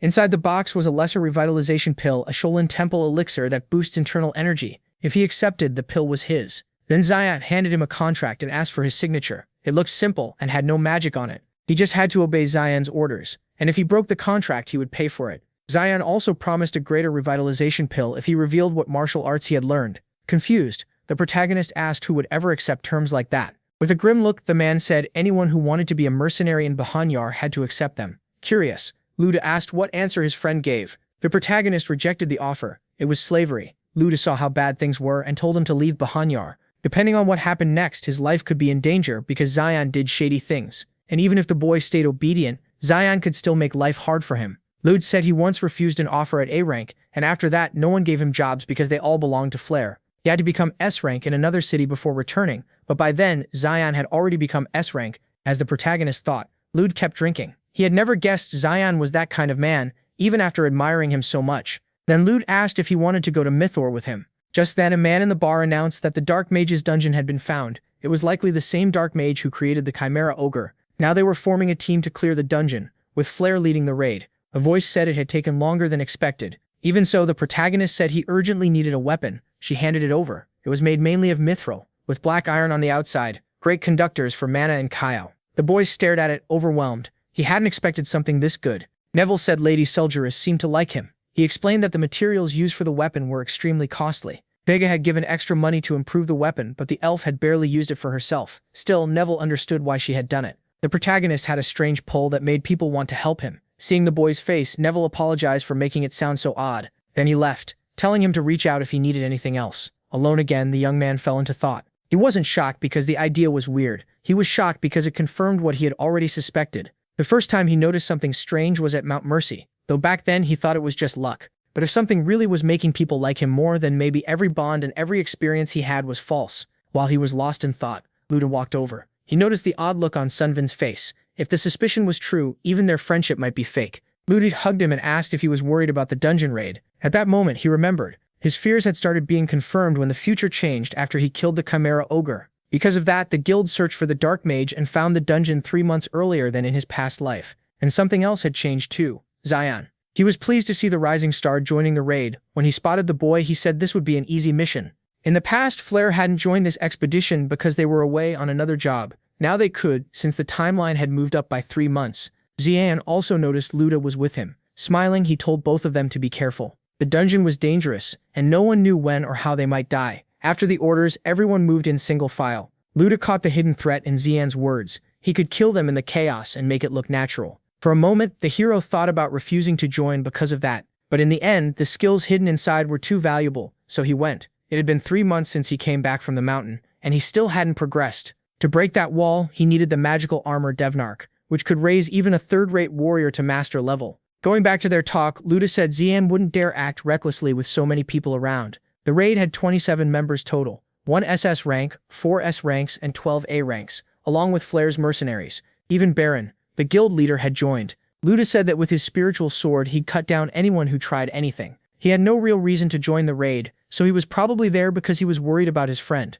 Lee Sun-min was deeply grateful, even if it meant Luda was now in trouble with Xian too. And he remembered something very important. He stopped overthinking and decided to act. The leader announced that the Behender Mercenary Guild was entering the Black Sea Dungeon. They didn't know what waited inside, but they did know they were the best in Behender, so they had to hold firm and be ready for anything. With that, he ordered everyone inside. At first, everything was quiet. The group moved forward side by side. At the front was the A-rank mercenary Jim Chul, a master of external arts whose body was as hard as stone. But in an instant, his body was sliced clean in half. The men right behind him froze. They couldn't do anything. Jumchul had been caught completely off guard. His body split into two, and one of his companions was left holding only the upper half. The leader was furious. Then he looked around, saw monsters closing in, and knew it would be a long night. Once they realized the creatures were chimeras, despair spread through the group. Xian saw right away that this raid was off to a brutal start. These monsters were bigger and more twisted than normal, which made them even stronger. Xian cut one of them in half with a single attack.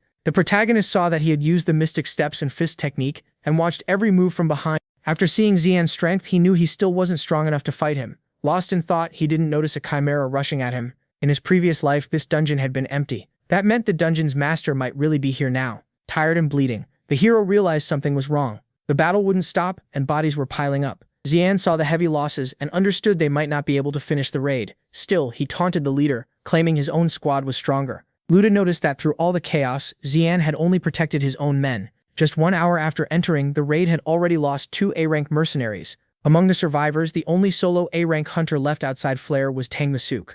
Luda introduced himself to the frightened girl and told her she didn't need to worry. But when she got even more scared after seeing him, he simply returned to Sunvin's side. At the same time, someone called out to the guild leader. A hunter reported that the raid team was badly hurt. Hearing that, the leader prepared his reply. He apologized, but said they couldn't stop now. The main force was still alive, the SS rank and S rank hunters, so pushing on should still be possible. Seeing the girl's fear, he told her she could go back if she didn't want to stay, but if she did, no one would be there to protect her. Looking at the bodies around them, she grew even more nervous, then decided the safer choice was to keep going with the group. Slowly, everyone moved on while watching their surroundings. The place was eerily silent. Some started to think the monsters were only a distraction so the dungeon master could escape. It made sense that the master used chimeras to buy time, but no one could relax over a guess. Then one of the men spotted something ahead. It was a large closed door. It didn't look like a trap, just a door. Even so, the protagonist didn't trust it. Behind the wooden door was a room full of books. Holding a candle, the man said there was nothing special there, just a library. Since the place was big, the leader told everyone to split up and search for clues. But Sunvin felt something strange the moment he stepped inside. He knew this was where the man had found the magic armor that changed his life. Listening from the corner, Sunvin heard the man say that after hours in the cave he found a door. When he went in, he saw a huge library, the same one Sunvin was standing in now. Now he had to figure out which book had led the man onward. After checking the shelves for a while, a door opened in front of him. A staircase appeared and he knew the magic armor Devnark was hidden below. Xian noticed the boy had found the secret passage. He praised him, and the boy instantly grew nervous. Turning back, the protagonist said he had only found it by accident. With an odd look, the captain said he liked people like him. That answer shocked Sunmin even more. Then the man suddenly punched him in the stomach. The protagonist tumbled down the stairs. Xian knew that if the boy wouldn't join him, he had to die. His talent made him too dangerous. Baron was in another room with the captain's men, so no one would step in. But Lude showed up at the top of the stairs, proving he was still there. He had used the spiritual sword technique to take out the guard at the entrance. He was sure Xian had been waiting for the right moment to show his real self, and Lu Zhen knew he'd be next after Sunvin. A moment later, his friend was thrown down the stairs. Xian couldn't believe the two of them thought they could beat him. The hero knew the odds were bad, especially if the other Flare members joined in. Even so, he wasn't giving up. He grabbed his friend and ran. Still confused, he only said they had to reach the lower level fast. The magic armor Devnark, which boosts the wearer's power, was their only shot at winning. Quickly, the two reached the bottom. The protagonist looked around fast. Then he spotted the armor right in front of him. While Ludi guarded the lower entrance, he moved toward the rare item. But his friend quickly noticed Xian rushing toward them. He drove a punch straight into Lude's chest. His hand went all the way through Lude's body. The protagonist froze in shock. Xian pulled his hand back out and let the body drop. Before dying, Lloyd managed to hit his shoulder. Stunned, the hero still couldn't process what had happened. He thought of his best memories with his friend, who now lay dead beside him. All that grief turned into rage, but Zion didn't care at all. As classless fighters, they both knew power was everything. You couldn't trust anyone. Trash could still stab you in the back. The boy tried to answer with a kick. Tired of talking, Zion just wanted the boy dead. After the hit, the boy crashed near a pile of rocks. His weapon was strong enough to block many of Zion's attacks. Punching him in the face, Zion demanded the boy hand over the weapon. When he grabbed it, he noticed it was much lighter than it looked. Looking closer, he realized it was made of mithril. Then he felt something strange nearby. Pieces of the armor started attaching themselves to the protagonist. As Devnark accepted him, his strength began to return. Zion realized it was magic armor. Now the protagonist looked stronger than ever. Uneasy, Zion saw dark energy around him and couldn't tell how dangerous it was. Zion waited for the right moment to strike. By then, the magic armor had fully covered his body. The two stood still, staring at each other, until an explosion broke the silence.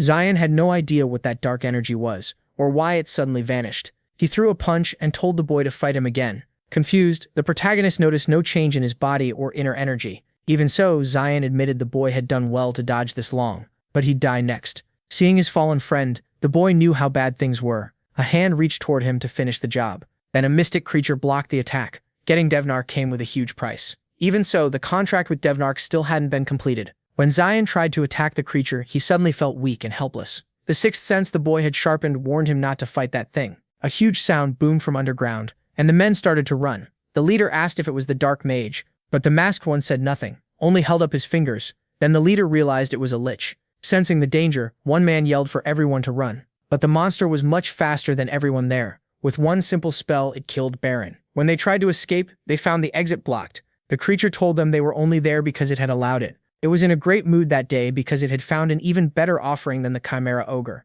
As it moved closer, it spoke about its fate. It said the day of reward for those who believed in it was still far away. This was the Lich Preskin. The fight ended almost at once. The Dark Mage slaughtered everyone, even the dozens of S-rank mercenaries. Baron, a great mage, was split in half instantly, and even Zion was beaten with ease. By then, the protagonist could only wonder how it had come to this. He had believed this life would be different from the last. He thought he had become something more, not just a larva or a cicada. With sad eyes, he looked at his friend's body. Then he realized he had been wrong. He was still just a larva. The creature was terrifying. Meanwhile, the protagonist was chained to a wall. The Lich welcomed him to its workshop and told him not to waste energy trying to break the chains. It let out a creepy laugh as it watched him struggle. Then the monster made a strange confession. It wanted to become a woman. To it, women were amazing because they could do something many alchemists never could in a lifetime. Because of that, it had tried every way to become one, but got lost in magic and gave up its soul and flesh for eternity. In the end, it believed it had found the answer. Even if it couldn't give birth, there was still another way to create life. Hearing that, the hero was stunned. To the Lich, this was a perfect day. The one it had once met, whose karma was twisted, had become a monster. If it used someone like this warrior, someone with warped karma, as an offering, it might get closer to its dream. Holding the boy's face, it revealed what it planned to do. Desperate, the protagonist had no idea how to escape. He watched everything around him, as the Lich prepared the offering. Then the boy's breathing turned uneven. As the Lich used its full power, it sensed something strange. Not understanding what was happening, it grew confused. To it, this should have been impossible. Turning away from the boy, it fell into deep thought. Meanwhile, the boy struggled to breathe more and more. Then it realized the offering had been rejected. The Lich grabbed him by the neck and leaned close. Curious, it asked who he was and why the Demon King of Fear had rejected him. A soul with twisted karma should have been a valuable offering. Desperate, the Lich decided to search his memories to find out who he really was. Confused and shaken, it demanded to see everything. When the boy woke up, the Lich was already gone. Lee Sung-min was relieved to still be alive, but in the next moment, he realized he was completely alone in the darkness. Still, the noises in his head wouldn't stop. He remembered everything that had happened and couldn't calm down. He saw Lud's face again as he died, and the cicada sound that had vanished after the chimera returned. Still, he managed to move not because of this life's experience, but because of the willpower he built as a third-rate mercenary in his past life. He had made a promise to his friends and he couldn't die yet. With blood running from his eyes, he repeated that promise to keep going. He was used to this. Regret, shame, and self-pity could wait until after he survived. Then, while standing still, he heard a telepathic message. Lloyd, master of the Tower of the Golden Mage, was asking for help. He was somewhere far below the protagonist. Remembering that Lloyd had vanished in his past life, he listened as the man said he needed the warrior's help. Lloyd was badly hurt, couldn't move, and begged the boy to get him out. Curious about the Lich, the boy said it had disappeared. Even so, he stayed suspicious, unsure if any of this was safe. Swearing on his mana, Lloyd promised a great reward if the boy helped him. So the boy kept going down. After a while, he finally reached the place Lloyd had called him to. Lloyd, relieved he had reached the hero, waited anxiously. The ruins showed a huge battle had happened there. Then the boy noticed something strange. Looking down, he saw Xian dead with a hole in his chest. He asked Lloyd what happened. Lloyd said he'd explain the small details later, and asked for help first. Without stepping closer, the boy asked what he could do. The mage said he needed to be taken out of the dungeon. Then, with his index finger, he pointed left, and begged the boy to destroy something there. It was a heart made by Preskin. Since it was extremely dangerous, it had to be destroyed. The boy thrust his spear at the heart, but a barrier was protecting it. As he tried to get closer, the heart changed into something dangerous. Suddenly, claws tried to disappear from his sight. Not understanding what just happened, the boy stood there speechless until he realized the heart had entered his own body. He had gained the black heart. Hours earlier, Lee Sung-min had obtained the heart. As Preskin tried to leave, the Lich suddenly stumbled. He had used a spell that pulled memories out by messing with the mind, but it backfired, and even the Demon King of Fear refused the boy as an offering. That was when the Lich realized he had burned too much mana. Seeing the two hearts before him, he came up with another plan. He decided to use one of the fallen men to restore his mana, but Xian was still alive. Grabbing him by the neck, the Lich poured out his power to refill his mana. After draining two of them, he finally felt better. Then he looked at the third man on the ground and noticed he had only been pretending to sleep. Xian was drenched in cold sweat, shaking at the cruel fate ahead. He managed to break the chain spell, proving he was far stronger than expected. The Lich then chose to use him in a far more valuable way, because of the quality of his soul.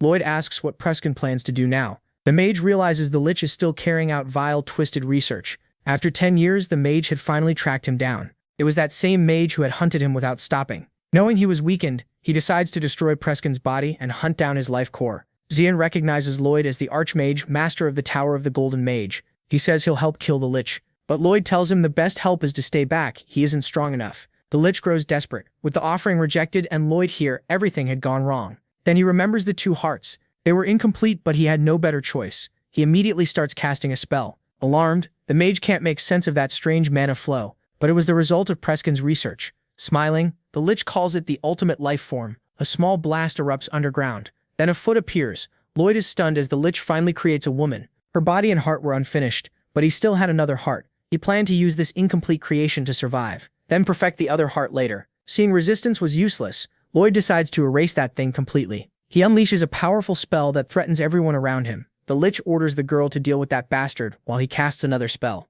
The girl waits for the right opening. Lloyd's magic can't even scratch her. Everyone is shaken when his spell vanishes with ridiculous ease. The Lich is delighted. She performed perfectly. Calling him daddy, she says she's hungry. Then she turns to Xian. With one blow, she tears out his heart. That was how the captain of Behinger's strongest mercenary guild, soon to become master of Martial Peak, died. His heart ripped out before he could resist. What came after was complete madness. Once Lloyd sees her power, he panics. Meanwhile, the Lich laughs at the disaster he made. That monster could do anything. The fight went on, and Lloyd used all his magic and mana on the girl. In the end, badly injured, the two escaped. That was everything that happened in the cave. Lloyd can only thank the boy for saving his life. He is also grateful the boy destroyed that heart. After calling for help, Lloyd passed out and saw nothing else. Even so, the boy is still confused about what entered his body. Lloyd thanks him again and promises a reward for what he did. It was basically a blank check from a great mage, but the boy didn't need anything, so he saved that favor. Lloyd still didn't know about the heart. Preskin, master of the Black Magic Tower, had been marked for execution for breaking the rules, and the one who took the mission was Lloyd, master of the Golden Magic Tower. After chasing him for 10 years,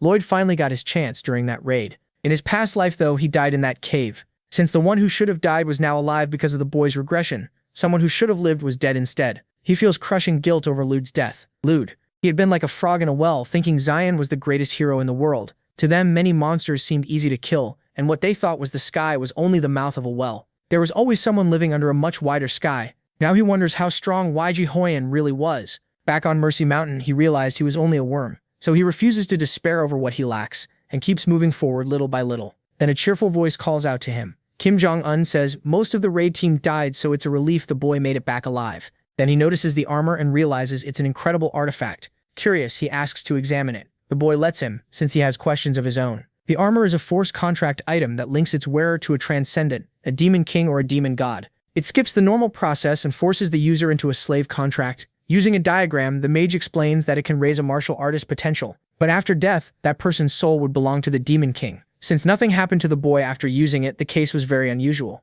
The mage says there are two possibilities. First, the boy no longer had the potential to be used. Second, he already had a contract with someone stronger than the armor's master. The mage thinks the second answer is more likely. That makes the boy wonder why the Demon King of Fear rejected him. If the contract isn't active, then the armor can still be used safely like this. With a snap, he removes it from the boy's body, turns it into a bracelet, and says it can return to armor form with mana. The boy then says the Lich had offered him as a sacrifice to the Demon King. The mage says it's amazing he kept his sanity after facing such a being. Smiling, he asks if the boy understands what that means. The boy asks if his soul is somehow above the Demon King of Fear, but the mage can't answer. Then things start to click. The boy also mentions his body absorbs something strange, and the mage identifies it right away as a dark heart. Even so, the boy says he can't feel any different energy inside himself. Prescott had researched the ultimate form of life, and that heart was the result of that work, far beyond the demonic armor. Apologizing that he can't explain it better, the mage says a god might be able to answer. That makes the boy remember Mercy's words telling him to go to Draymore and find Denir, the king of time. Maybe Denir, the god of time, could answer his questions. He thanks Kim Jong-un and says goodbye. As a warning, the mage says he likes the boy a lot and can visit any time. Feeling the pressure behind those words, the boy gets the message. As he leaves, he closes the door. He learned a lot, but now he had even more questions. His next destination was Draymore. But then someone rushes through the hall, calling for Lee Sun-min. Scarlet kicks him in the neck and reminds him she warned him not to get involved with that mage. Rubbing the spot, he wonders why she always hits him whenever they meet. Scarlet angrily says nothing good will come from dealing with that guy, but he says he only had a few questions. She tells him to ask her instead, and demands to know what he wants. His first question is how old she is. She instantly looks furious. That was not something you ask a lady. As they walk, she says he survived the raid by himself. After all that, he still looked physically fine, but his face showed deep sadness. He tells her he's heading to Draymore because he has unfinished business there. Hearing that, she offers to go with him. She says she has business in Draymore too, and since they're headed the same way, it would be nice to travel together.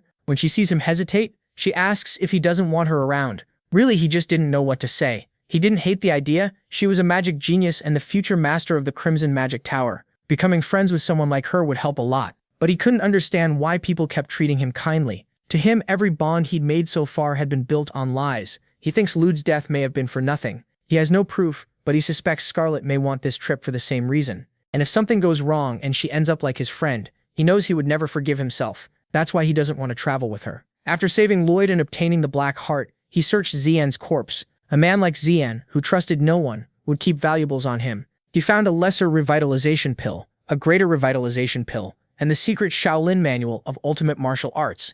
Every one of them was priceless. No matter what troubled him, he first needed to get stronger, so he swallows one of the pills. Then he waits for a change and quietly meditates on his bed. But when he stands up, he feels nothing. Normally, an elixir like a lesser revitalization pill would create internal energy right away.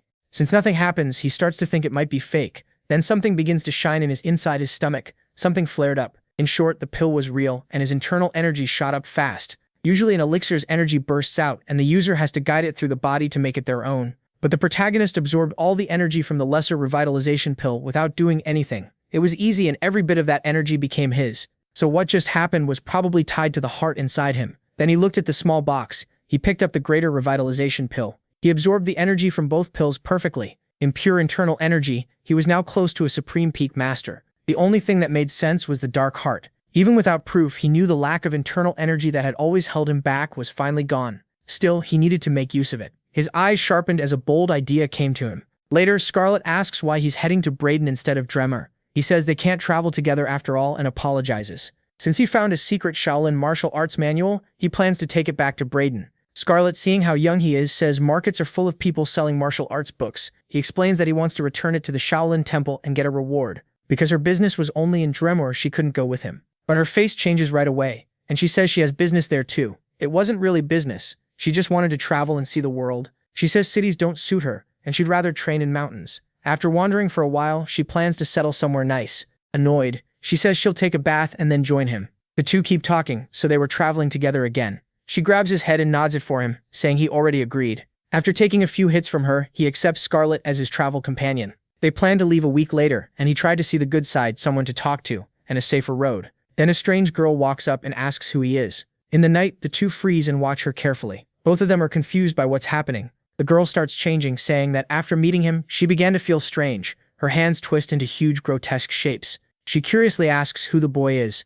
Sometime earlier, in the forest, Billix had been thinking Lloyd was truly strong, the kind of genius people talk about. If he hadn't awakened the girl in time, he would have died. She was his greatest creation, but the girl seemed to ignore him completely. He calls out when he sees what she's doing. Since she was awakened too quickly, he couldn't control her well, and she wasn't obeying. The only thing he trusted was the obedience seal, which should stop her from attacking him. Wiping his face, he tells her to go back where she awakened and recover the Lich's heart. That mission was vital for her survival. She was supposed to take the heart and come right back. Once he sees she understands, he orders her to go the way he's pointing. Instead, she runs the exact opposite way. The Lich is left confused, thinking maybe even she doesn't know where she's going. Even though her father told her to go elsewhere, she felt something odd from that direction. Her heart was racing, and she didn't know why, until she saw two people ahead. Somnium turns as he senses a terrifying presence coming closer. Step by step, the girl stares at the outsider with clear curiosity. The boy grows nervous, feeling something strange when he sees her face. Her hands begin changing into something horrifying.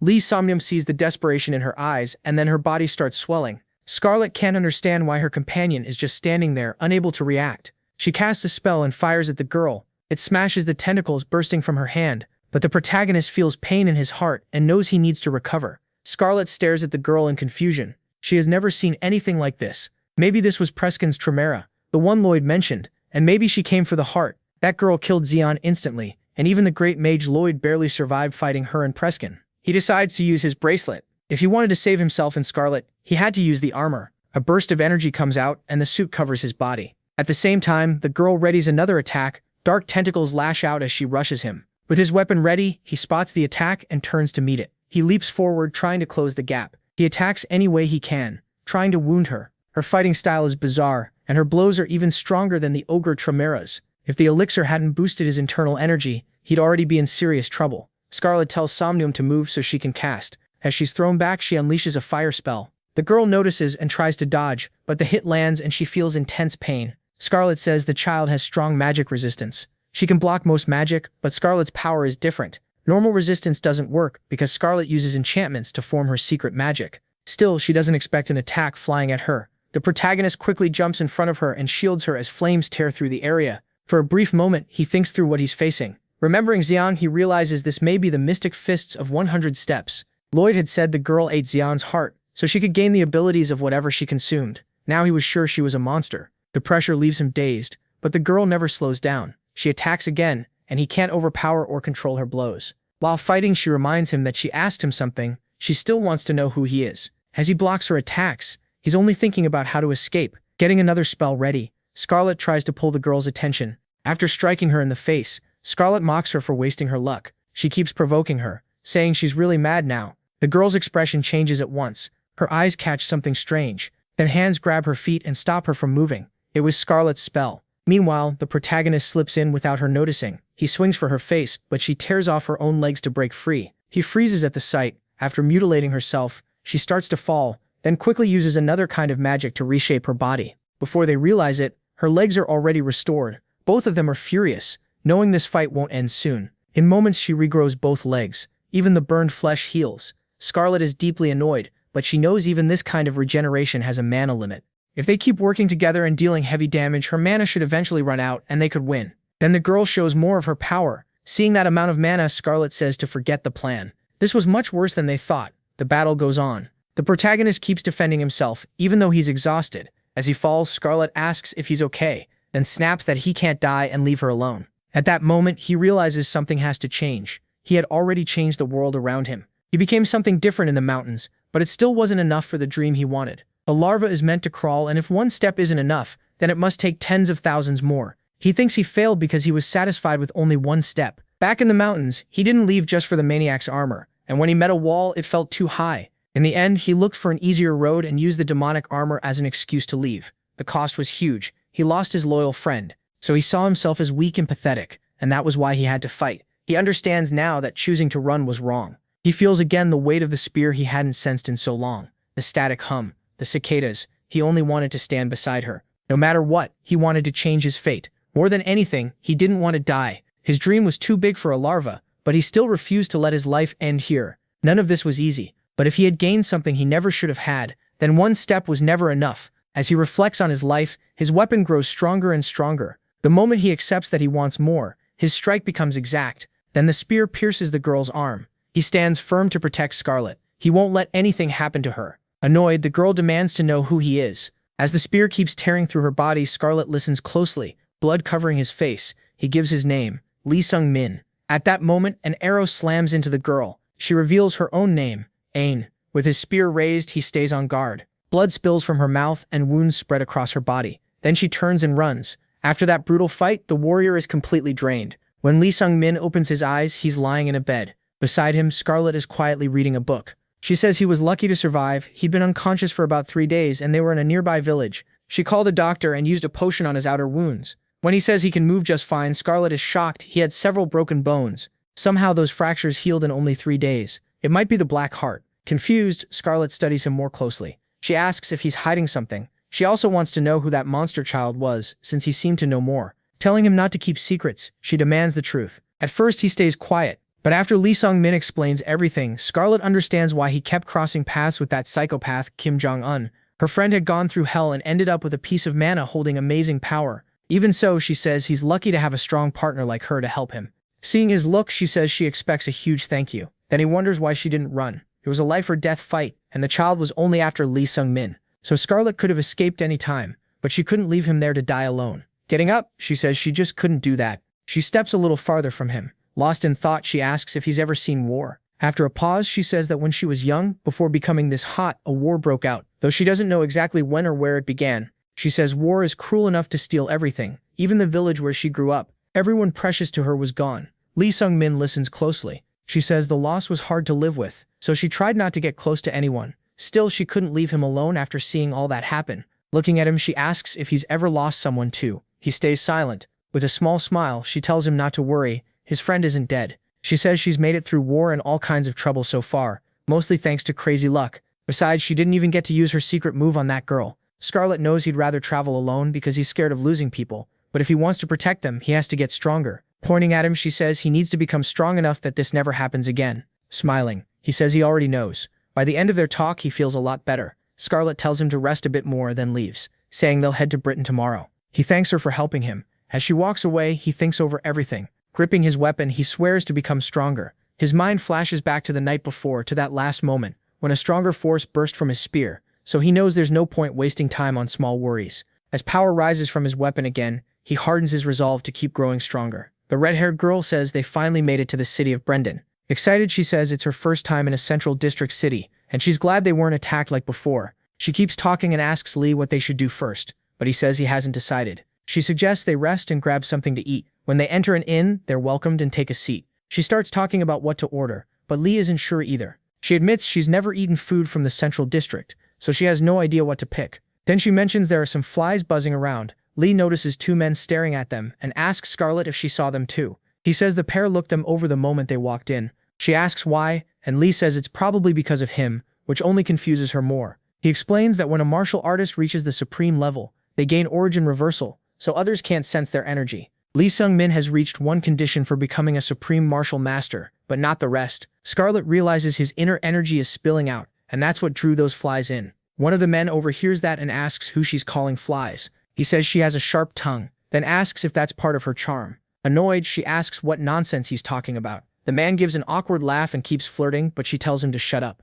Scarlet begs him to stop talking and eat somewhere else, because every word makes her want to kill him more. Lee notes that the man gets angry after being called out. Before they can do anything, he grabs his sword and says he'll give her one chance to take back what she said. She refuses and calls him an idiot. Furious, he charges at them with his sword, and the young woman immediately calls for Sun-min to save her. Lee judges him to be about a first-class martial artist. The man attacks while Lee thinks through the best way to handle it. Then another person appears and asks how someone can be this rude in an inn and dumb enough to rush an opponent much stronger than himself. As he speaks, the attacker drops unconscious to the floor. Sun-min realizes he was knocked out by a coin. The newcomer apologizes for stepping in and introduces himself as Nanban Hwan. Scarlet asks if he's from that clan known for its many strong martial artists. Lee says he wasn't planning to kill the attacker anyway. Then Hwan asks if he can join them at the table. They all glance at each other. Confused, Sun-min asks why they're looking at him, and the newcomer asks how old he is. When Lee says he's 18, Nanban is stunned that someone that young is already close to a peak supreme martial artist. He says Lee is insanely talented.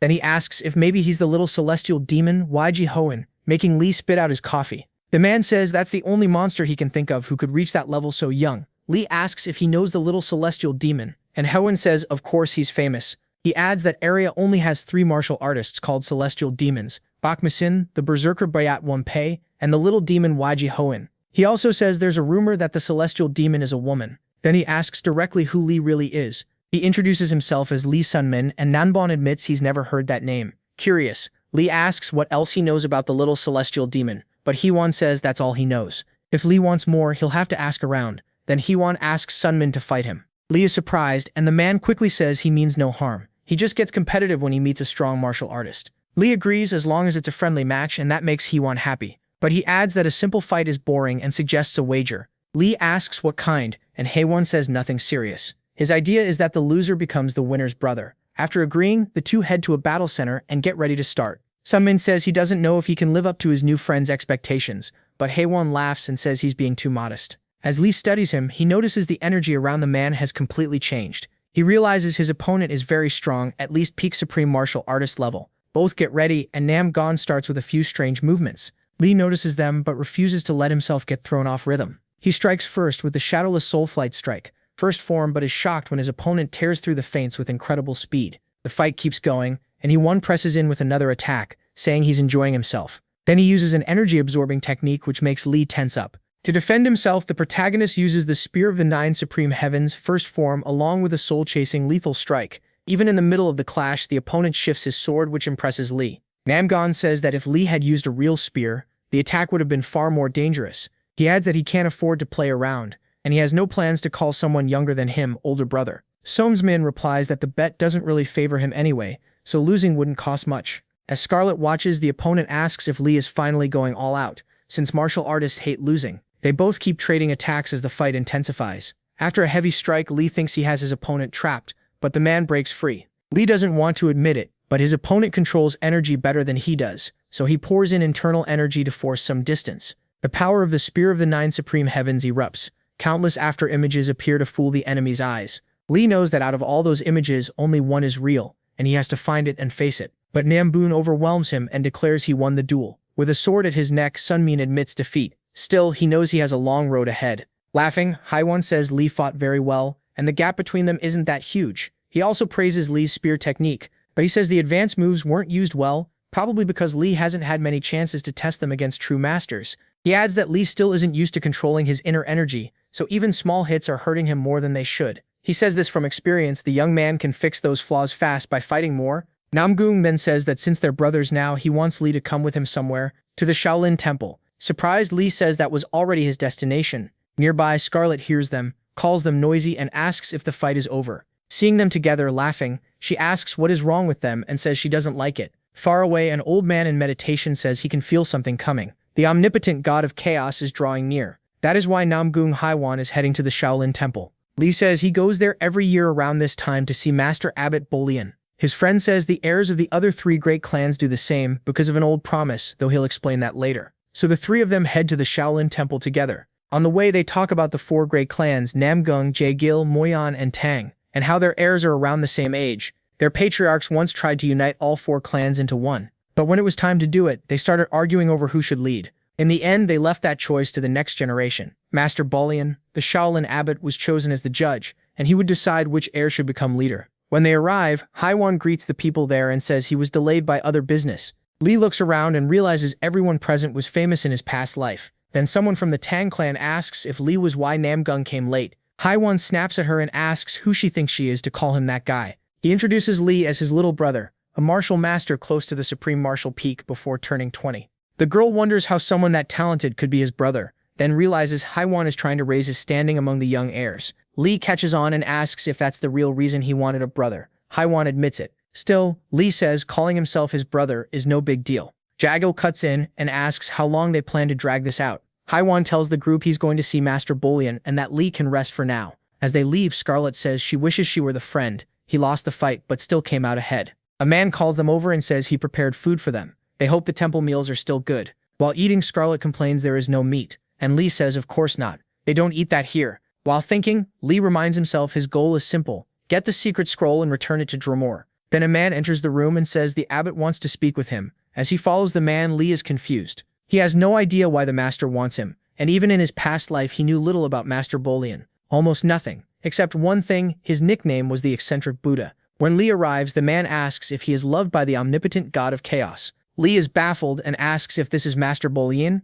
and what he means by that title. He asks him to explain, but the old man says he can't. If he did, he would either die or be erased from the mortal world and become a god in the heavens. Curious, Lee asks where he can find the answer he wants. Then something strange happens, and Lee cannot understand it. After that, he is told to go north. Within 5 years, he must reach the place where the eternal snow never melts. There, he will meet someone extremely important. When the old man returns to normal, Lee asks what just happened, but the master avoids the question. He says it was not him, it was the spirit living inside his body. Lee asks if he serves Buddha while carrying a spirit, and the old man laughs. That, he says, is exactly why people call him the eccentric Buddha. Still, he admits he doesn't know why the spirit used his body to speak to Lee, only that some answers were given. Then he asks if Lee came to return a secret scroll, and Lee says yes. Laughing, the old man says the boy probably expected a reward for bringing it back, and then hands him a superior circulation elixir. Lee is thrilled and can hardly believe it. The Buddha says he's overreacting, and that he's just like Wiji Hoyin described. Lee asks what name he just said, but the old man replies that he heard it clearly. Lee quickly asks if YG had been there, but again the old man dodges it, while Lee keeps begging for answers. Seeing how desperate he is, the Buddha starts to speak. Then an image appears behind Lee. It is the future Shaolin, Jae-hak. The old man says they must fight first, and only then will he talk. Soon Lee is on the ground, admitting he lost. He remembers people saying that no matter how long he trained, he still lost miserably. He can't even answer the voices in his head. Losing to Namgoong was one thing, at least that felt like a real duel. But against Jae-hak, he feels completely toyed with, and he had never even heard the man's name in his past life. The Buddha asks Hak what he thought of the boy, and Hak says he still has a lot to learn. He says Lee's spear skills are good, but he needs far more experience. He also says Lee cannot control his internal energy well, so he cannot handle large amounts of it. The Buddha touches him and says that is why his internal energy is out of balance. Annoyed, Lee asks what he's doing, and the old man tells the brat to stay still. After tying a piece of wood to Lee's foot, the Buddha tells him to walk, but he can't. The old man says that difficulty is exactly what Lee's body is like right now. They explain the gap between intellect, energy, and physique, saying that even if Lee's intellect is advanced, the energy is stuck in his body. Lee realizes his energy rose from using elixirs, and his intellect improved after learning to send energy into his weapon. The Buddha keeps teaching him, using the wood on his leg as an example. Wanting to learn, Lee asks how he can fix the imbalance in his body and energy. He realizes he will likely need a body restructuring, the easiest fix. The old man then says Ju-hak will help train him in martial arts. The Buddha thinks that if he leaves the boy as he is, Lee will only suffer, and that goes against Buddha's ways. Besides, a child he likes asked him to help when Lee arrived, meaning Wiji Hogachin. Later, Sunman walks with Ju-hak, who asks what he was thinking about after the fight. Lee says he thought he had gotten a little stronger. He reached the martial peak through years of training and recently learned something incredible too, but he still lost to both him and Namgoong Hyewon. Hak asks if he isn't rushing himself, and says reaching that level at 18 is already rare. In his view, Lee was just unlucky to face opponents like them, and even he, called the future of Shaolin, still has plenty to learn. Lee realizes he and Hak did not start from the same line, but Hak adds that even he could not beat the little celestial demon. Shocked, Sunman asks if Hak has fought her before, and Hak says yes when she came to the temple. Curious, Lee asks why Wiji Hoyin came there. Hak says the demand she made sounded like pure arrogance coming from a 17-year-old girl, but no one could rebuke her, because her presence was so overwhelming that everyone simply accepted it. Hak says the result of their duel was shocking. He could do absolutely nothing, and lost even worse than Lee did today. Unsure, Lee asks how strong Wiji Hoyin might be now, and Hak says he can't say for sure, but he believes she has already gone beyond the supreme martial peak. Then Hak asks what Sunman's relationship is with her, and Lee says they are only friends. His only goal is to reach her level. Hak says now he understands the boy's urgency, and concludes that what Lee lacks most is experience. With time he can fix that. He warns that Lee will face many defeats and much despair before reaching her, but he will be ready. Lee says he already knows despair well. He often feels crushed, and even then getting back up is never easy. He thought he was finally catching up to her, but he is still far behind. While he was still crawling, Wiji Hoyin had already flown far ahead, so determined he asks to fight Hak again. Later, Lee shows up with a swollen face and says he plans to stay at the Shaolin Temple a little longer. When Scarlet and Hyewon see him, they do not recognize him at first and ask who he is. After learning he fought Jae-hak, Namgoong is stunned. He says Master Bo Liang must be going senile, because he refused to let him fight that man. Curious, Sunman says Jae-hak is clearly strong, but he has never heard of him and wants to know more. Hyewon explains that even though the 4 great clans are famous across area, they are still below the 10 great sects. Then he says the 3 biggest rising stars of the orthodox sects are Chui-gul, Chung-myung, and Jae-hak. He adds that the sect leaders are busy raising their top students, secret weapons, who usually never leave their sects. Namgoong asks if Lee plans to stay at the temple, saying he wanted to bring him to his clan. Lee says he'll talk to his brother about that later. Scarlet says if he's staying, then it's time for her to leave too. Lee asks where she's going, and she says she doesn't really know, she's just going to travel. She liked this place, but doesn't think staying would help her. Then she playfully teases him, asking if he's sad to be apart from his amazing friend. But then she turns serious and asks why he pushes himself so hard, training every day just to keep losing. She asks if he'll be okay without her. Then she slips a bracelet onto his arm and says it's tied to her soul. No matter where he is, if she wants to see him, it'll send a signal. She says back so go got one too. Before leaving, Scarlet tells him to train hard so that next time he can be the one who saves her. Watching, Namboon wonders why stuff like this never happens to him. The next day, Scarlet and Heewon say goodbye. Before leaving, Lee calls out to Scarlet and asks why she's so kind to him. A little confused, she gets tired of hearing that question again. She says they've already talked about it, but since he's still worried, she'll answer one more time. Scarlet says he caught her attention from the first time they met, even though she normally doesn't get close to people. But after traveling with him, she saw he's a really good person. She says seeing him work so hard makes her want to cheer for him. She likes teasing him, and she knows he's sincere and handsome too. Lee laughs and asks if she ate something bitter, which leaves her confused for a second. But she ends by telling Sun Min not to live like a weakling and to always keep his head high. He agrees. Later, Lee starts preparing himself and decides that while he stays at the temple, he won't use his spear or demonic armor. He chooses to leave behind both his weak mindset and his gear, and even sets aside the superior circulation elixir Master Bu Lian gave him. He remembers the Buddha's words that in the land where the snow never melts, he'll meet someone extremely important. That makes Lee remember he promised to meet Wuji Huyen again in 6 years. Sunmin believes the person from the prophecy is back so go, but with only 5 years left, he wonders how far he can go. Jae-hak comes over and asks if he's really giving up the spear and armor and why.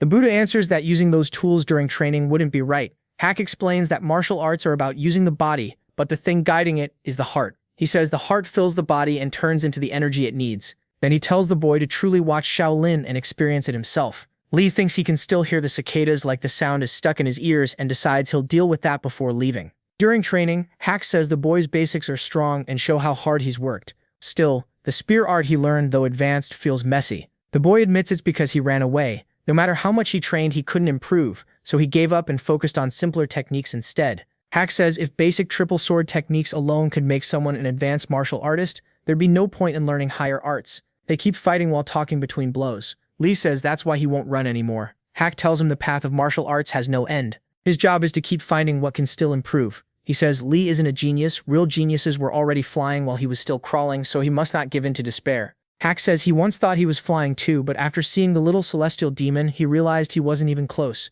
Sunman asks what someone like him still crawling on the ground is supposed to do. He then reflects that Wuji Huyen and Bok Sogo weren't great teachers because they only knew how to teach from a genius's point of view.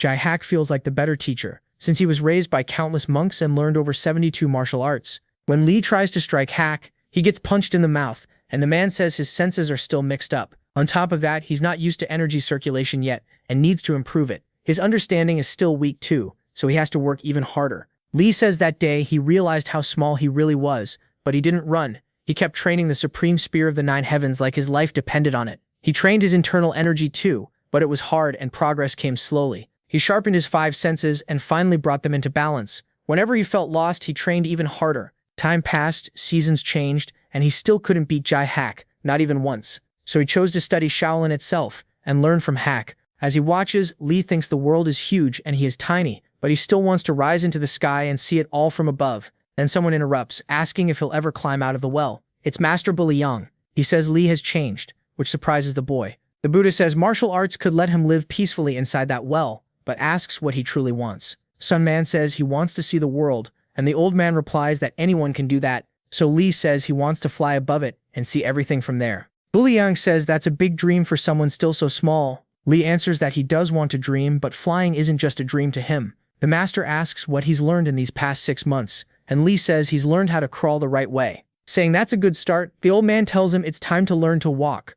More time passes. After over a year at the temple, Lee is now 20, and he asks Jae-hak something. He wants to know why helping him isn't a burden. Lee says one of his biggest flaws is still his weakness, even after getting stronger. He thinks helping him probably doesn't do much for Hak's own growth, but Hak says that's wrong. Their matches helped him a lot. Through those fights, he was able to review everything he'd already learned, and there's no limit to what he can still learn, as he aims for a much higher place in life. Then he asks if Lee doesn't have that same dream. After hearing that, Lee starts to understand why he asked that in the first place. Maybe part of him was still trapped in his past life. He still doubted people's kindness, and was afraid to move forward. He had kept thinking everyone's kindness came from some strange charm. Hack's question about his dream leaves him deep in thought. He says his real goal now isn't just getting better at martial arts or earning Luigi Hoyen's acknowledgement, but to stop running from himself. Then he goes to the master and asks what else he knows about the blessing. The old man says he's finally brave enough to ask. Lee remembers first meeting Master Bo Liang and asking about the being helping him, then realizes maybe what he really feared was the blessing's effect. The Buddha says it's been 2 years since he came to the temple, and asks why he's only asking now. Sunman admits he was scared of a truth that used to haunt him, but now he doesn't want to run anymore. Bo Liang says he likes that look on the boy's face, and explains that one effect of the blessing is making others feel more compassion toward him, but it only changes how people first see him. Lee is confused, so the master explains that it mainly affects first impressions. If people truly disliked him, they still would have left him. So Lee realizes the bonds he's made are real. He thanks the old man. The master then says he can remove that effect. After that, no one will naturally form a good first impression of him. That way Lee could build relationships without feeling guilty. After thinking it over, the boy says he accepts. Sometime later, Sunman meets Huyen again, and Huyen jokes that maybe he's decided to become a monk, though he still has hair, so maybe not. Since it's been so long, Nam Guing suggests they go have a drink, then suddenly throws something at his brother, and tells him to react fast. The boy catches it, then complains that the prank was cruel. Huyen says his friend has grown much stronger, and congratulates him on reaching the supreme peak. Then he mentions that Lady Moyen married Jagal Tarian, and even said she hated how loud and arrogant Nam Guing was. After that, Nam Guing trained like mad to get over the heartbreak and reach the supreme peak. Even then, he says he's still not satisfied, and asks how things have been for his friend, especially whether he liked training at the temple. Lee says he did. Looking him over, Nam Guing says he's changed a lot. Huan says that strange feeling he had when they first met is gone now. Still, from the start, something had felt odd in his heart. He even jokes that he thought he might be into men because of how strongly he felt about his brother. After that, they just keep talking like normal. A year later, when Lee turned 22, he left the temple. Before he went, an old man gave him a letter to deliver to the leader of the Mount Hua sect in Dromore. Subman got a mission, and the timing was lucky, since Dromore was also where the temple of the temple god stood. Tha Folju wonders if prophecy was involved, so he decides to summon Neville. Right then, the agent appears and asks what his master wants. The protagonist says he wants to buy information. He asks about the Phantom Sword, Daepijun, and Baksogo the Lightning. He also wants news on Waiji Hoyan, the little celestial demon. Neville says Baksogo has been helping the poor and taking on missions for them. Because of that, she has gotten pretty well known, and she was last seen in the great city of Rubes a week ago. As for the Phantom Sword, Daepijun has been building his name through challenges. He's traveling around to duel martial artists from famous sects, and he even went to Mount Hua. Hearing that, the protagonist studies the crystal ball and thinks it over. Since he's also headed to Dromore, he may run into Daepijun on the way, but he still wants to hear about the little celestial demon. As he waits for Neville's answer, a smile spreads across his face. Neville says Weiji Hoyan has gathered followers, thanks to her strength and charm. She has 20 in total, and every one of them is at least martial peak or stronger. So many groups are staying on guard. He adds that the blood celestial demon Bakmosin rules the far north, and Weiji Hoyan's group is marching there for a clash. Neville thinks Bakmosin, who has ruled that region for ages, is more likely to win. The hero doesn't agree. He believes Weiji will be the one who wins. Still seated, he keeps staring into the crystal ball. He realizes it's been 8 years since he last saw Weiji Hoyan. Then he awkwardly notices how beautiful she has become. After a moment, he catches himself and realizes his thoughts are getting strange. He never met either the little celestial demon or the blood celestial demon before returning. And in his past life, Weiji Hoyan hid herself as a man, while now she openly lives as a woman, so her personality may be different too. That makes him worry about her fight with the blood celestial demon. He wants to head north at once and help her, but they were only supposed to meet again in 2 years. He remembers her telling him to make her his goal. Because of that promise, she would always stay his goal, so he decides to keep moving forward, sure that she can survive this battle, and wait for him at the top. Certain of that, he focuses on keeping his promise to grow stronger. As he walks through the forest, another thought creeps in. He feels like he's already broken one promise. Meanwhile, Weiji Hoyan puts a hand on her body. In the end, she complains that her breasts still aren't as big as she wanted. Then someone calls out, asking if she's awake. A man tells her she should rest longer. She turns to him and tells him not to call her miss, since she doesn't see them as her subordinates. They can follow her if they want, but they shouldn't expect anything from her. After that, the two keep walking side by side.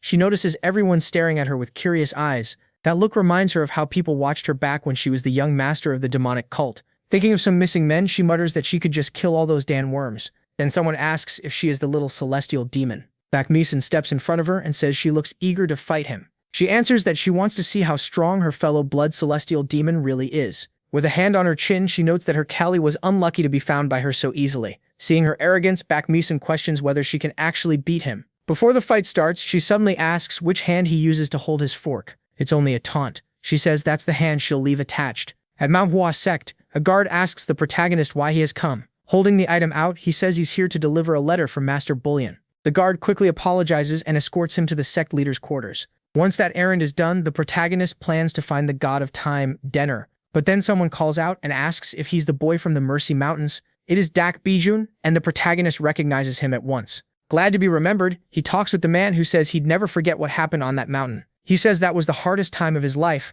and he'll remember it until he dies. Even so, he wonders how he was recognized so easily, when he had been under vision prohibition back then. The old man says he remembered the boy's internal energy. The talk goes on easily until Dak Bijun tells him to finish his business in the sect first, so they can speak again later. Nearby, the sentinels wait impatiently, clearly annoyed. The boy leaves, while the old man stays behind, leaning on his sword. Something about him seems off. His hands won't stop shaking on the hilt. He drops to his knees, sensing something wrong inside his body. Then a monster appears behind him, the child created by the Lich Preskin. Inside Mount Hua, someone welcomes the visitor with a polite greeting. The sage introduces himself as the sect leader. Li Sanmei introduces himself too and says he came to repay a favor for Master Boliang. As he hands over the letter, he mentions that the Murim Alliance leader stepped down, so Master Boliang was being considered for the role. When the letter is opened, the sect leader sees that the elder refused the offer. Tossing the paper aside, he says he expected that answer. Then he changes the subject and says the disciples told him the boy knows the ghost sword. Li explains they met earlier right at the sect entrance. Sangha says the ghost sword asked for a duel, but he had no plans to accept. The hero asks why. Sangha says he likes fighting strong opponents and doesn't mind duels, but the ghost sword is too dangerous. Later, when he returns to Dapyujin, the boy asks if it's true he uses dark magic. The old man laughs and asks if Sangha told him that. After Dapyujin admits it, the boy grows curious. Dapyujin asks if he has ever hit his limit before, and Sangha confirms he has. Then the old man says the boy is too young to understand that kind of wall while he himself is getting old. Even with internal energy slowing age, he says you can still feel your strength slipping away. He sees the boy doesn't understand what that feels like, that despair of depending on dark magic and throwing away a martial artist's pride.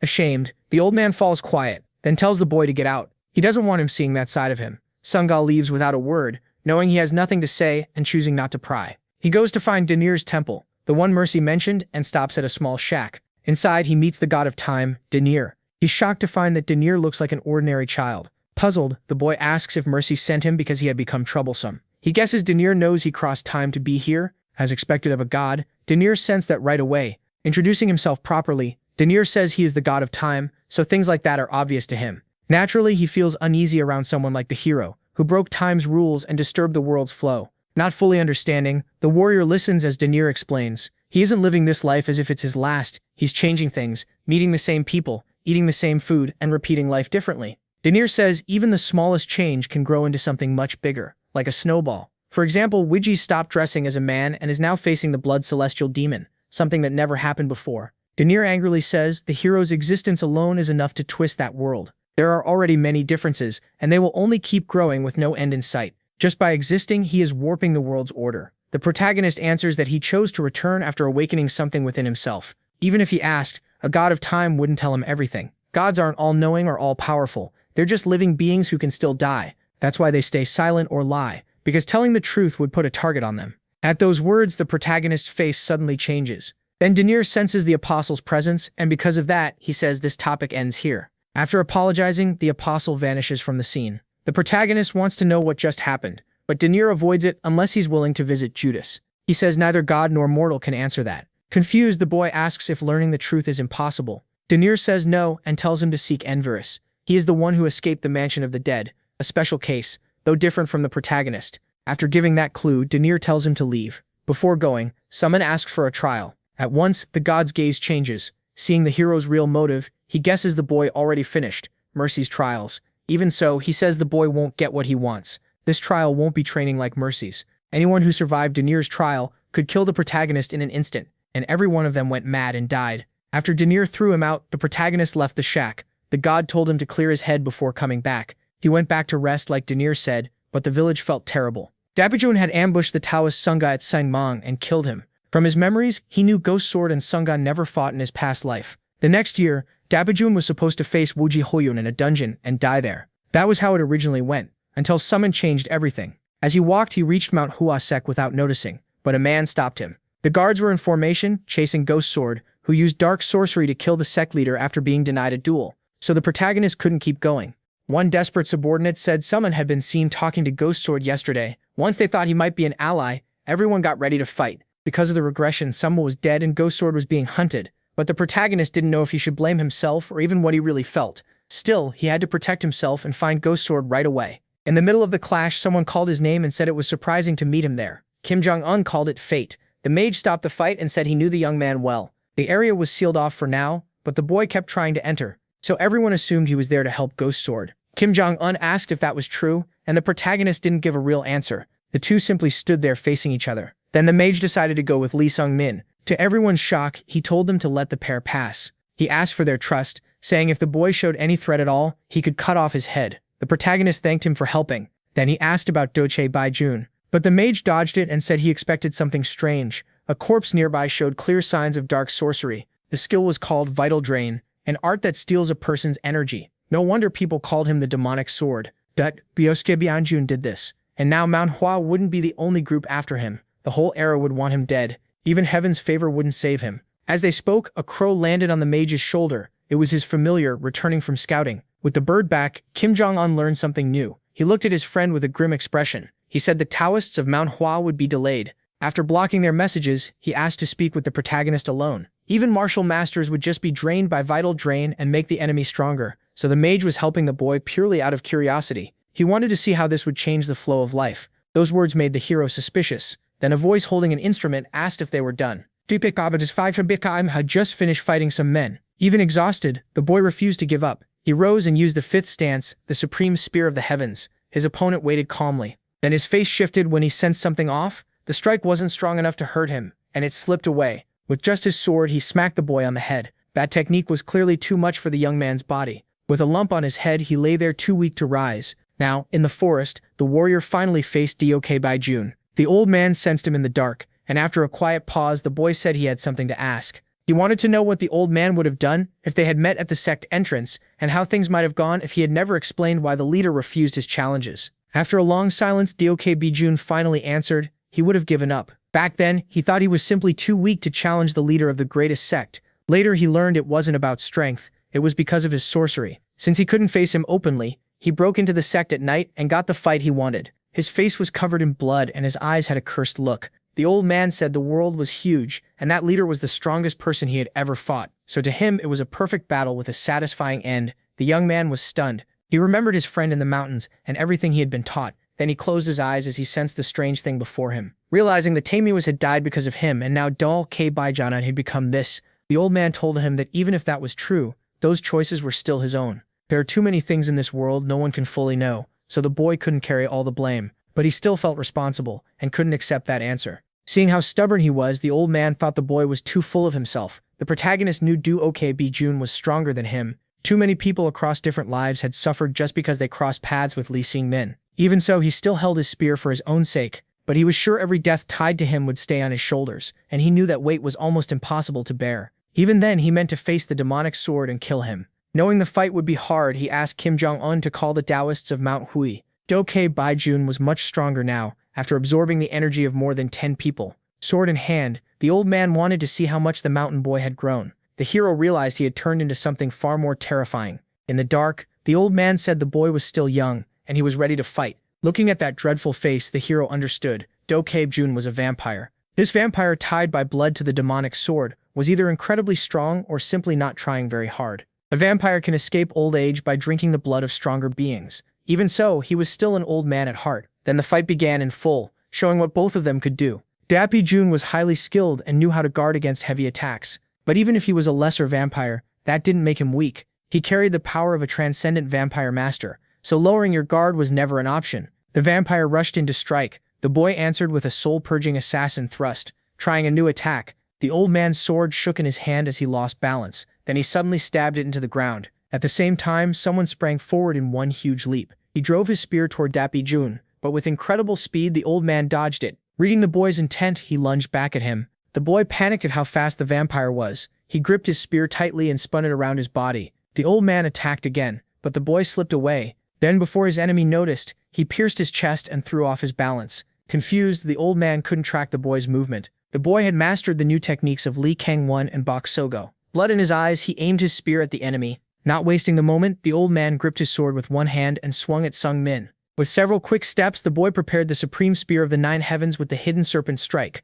Unable to read those movements, the old warrior waited for the blow. His vampire eyes could catch things normal people never could, but even he didn't expect the violent strike. Power burst up from the ground itself. The old man laughed and said he never thought the spear would come from under his feet. If he had dodged even a moment later, his head would have been pierced. The protagonist's anger kept rising, clear in his savage stare. The Yeokbijorn realized that ignorant mountain boy had grown a lot. As they fought under the rising red moon, the old warrior suddenly said he had invited the boy. The boy was confused by that. Moving closer, the man said he had invited his talent. Feeling him approach, the boy readied his spear, but he still got wounded in the arm. As he fell, Daokbijun stood before him like a shadow. The protagonist struck again through the darkness, only to realize his spear had been broken in two. Stunned, he demanded an explanation. The vampire paused and began telling his story. After leaving the mountain, he grew desperate over his aging body. He didn't want to grow old. He wanted to keep going farther, but his body couldn't follow. He had trained with the sword for 50 years and once dreamed of becoming the strongest in the world. But his body failed him, so he searched for another way to beat age.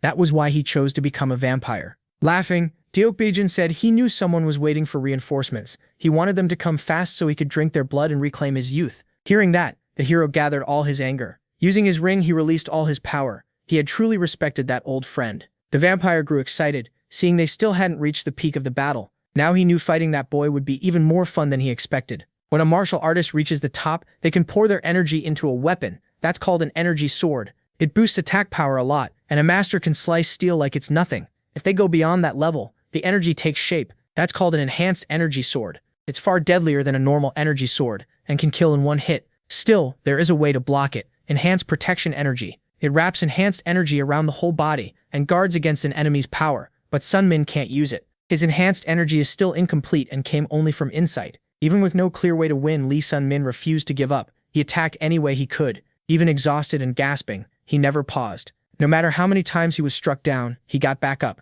But the vampire was far too fast and vanished from sight. Then he appeared behind him. Sun Min felt him there, but he was still too weak to stop him. The spear's power ripped through the air. For a moment he spotted an opening in the barrier and struck, but the enhanced protection blocked his spear. Dokebijun could keep taking hits with that energy protecting him. One clean hit to the head, though, could still kill even the moon vampire, protection or not, and the skill gap between them was huge. As he thanked fate for surviving this long, his spear cut through empty air, leaving a deadly opening. Between masters, even that means death. In less than a blink, Lee Sun Min felt in his bones that this was the end of his life, yet he was still alive. The demonic sword stepped back instead of finishing him. Only when he saw that crazed smile did Lee Sun Min realize the demonic sword was just playing with him, and that made his blood boil. For 4 years, Lee Sun Min trained with the Shaolins and fought Jai Hack every day. His martial arts became steady, and he reached the supreme peak. For someone his age, that's almost unheard of. He wasn't weak at all. He had just run into monsters stronger than him. Facing geniuses, he'd need lifetimes to catch, plus the memories from his past life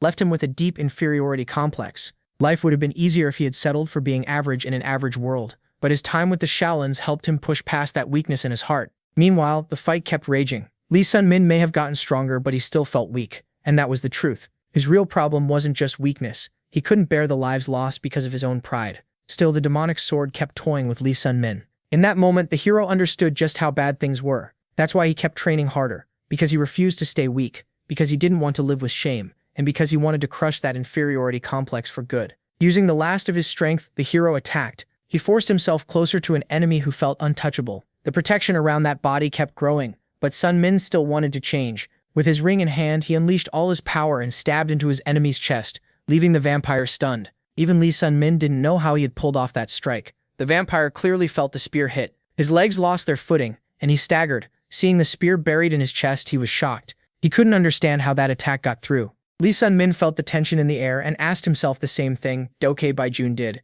He had no idea how he did it, and the answer flashed by, then disappeared. That trance-like thrust was faster than the demonic sword's blade, and pierced the protection. But Lee Sun Min still didn't understand it. He thought it might be another sudden awakening, like when he first touched enhanced energy. At the same time, his opponent was writhing from the pain. He tried every way he could to pull free from the spear. Sun Min, desperate, didn't know what to do next. The old warrior said it felt like he had tripped over a stone. A boy at Sun Min's level should never have been able to land that thrust. After tearing the spear from his chest, he charged the talent before him again. That spear strike was stronger, faster, and quieter than even the blade of Tua Samha. He knew that if death came, his blood wouldn't be enough to heal him. so he gripped his sword even tighter. His sword turned bright blue, and he urged the boy to show him more. As he moved, his blue aura lit the sky. Dojoke Bijun wanted Sun Min to reveal the power he himself had never reached. The innate energy core is power a person is born with, but using it means death or losing nearly all their life. Since he was using that power, he would die soon, and the protagonist could have just run and left him there. But Dojoke Bijun's eyes burned with joy and passion.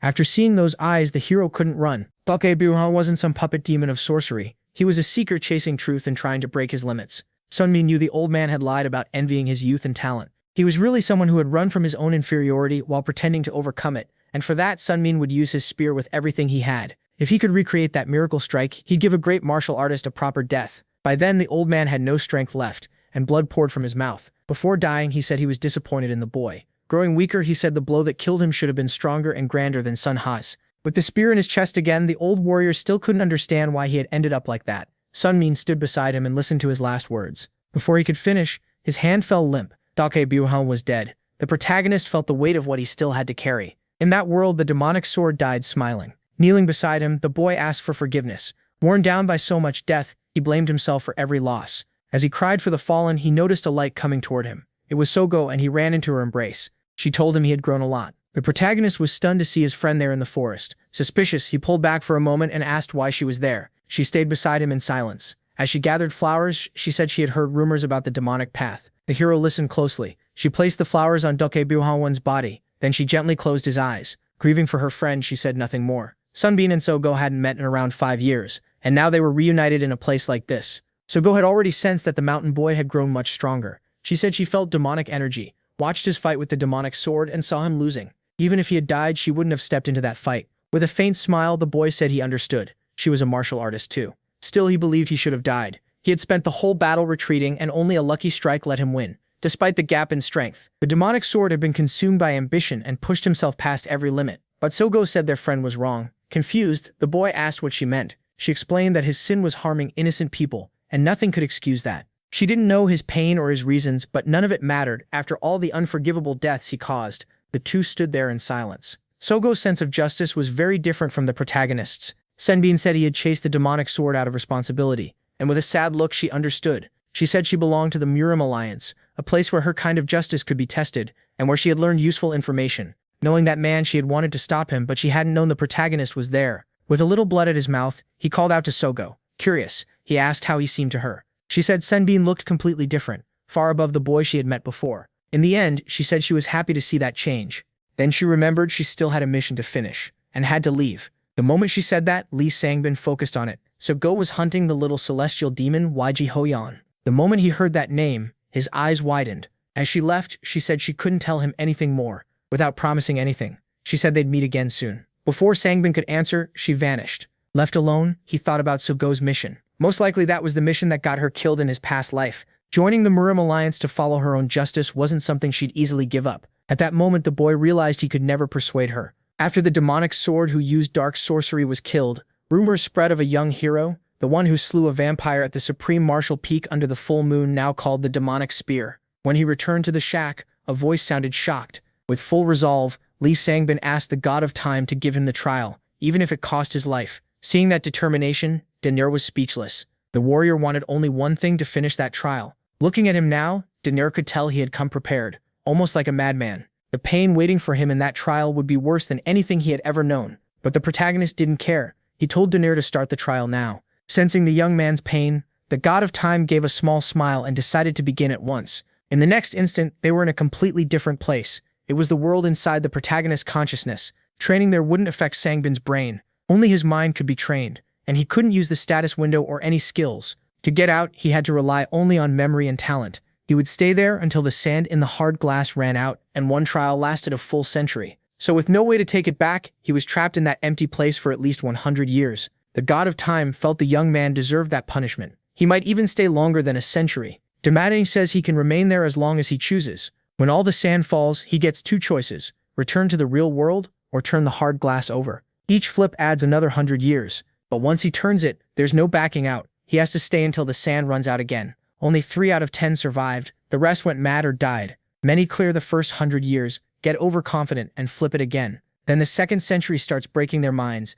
So the god of time wanted to see how long the protagonist could endure. With those final words, Daenerys vanished, and the century began. At first he felt fine. He thought endless time to grow stronger was a blessing. But no matter how much he moved, he never got tired, hungry, or sleepy, and that soon became torture. He missed hunger, thirst, exhaustion, and most of all pain. Whatever he tried, he felt nothing. He never thought the lack of pain could hurt this much. Once he understood his situation, despair hit him hard. This was more than pain. He had no idea if he was training right, and no one was there to correct him. Wuji Hoyan, Bok So-go, and Jai Hak were gone. Even when a spear thrust felt wrong, he couldn't be sure. Whenever he thought all this suffering might be pointless, he nearly lost his mind. Lee Sun-min needed proof he was doing it right. Instead, he felt completely lost. There were no answers, and when he thought most of the time had passed, he checked the hard glass and saw that not even one grain had fallen. Outside, his body still stood before the sun god. Daenerys had already started thinking about what to do with it. Sure, he would fail. Then he sensed something strange. Looking closer, his eyes widened.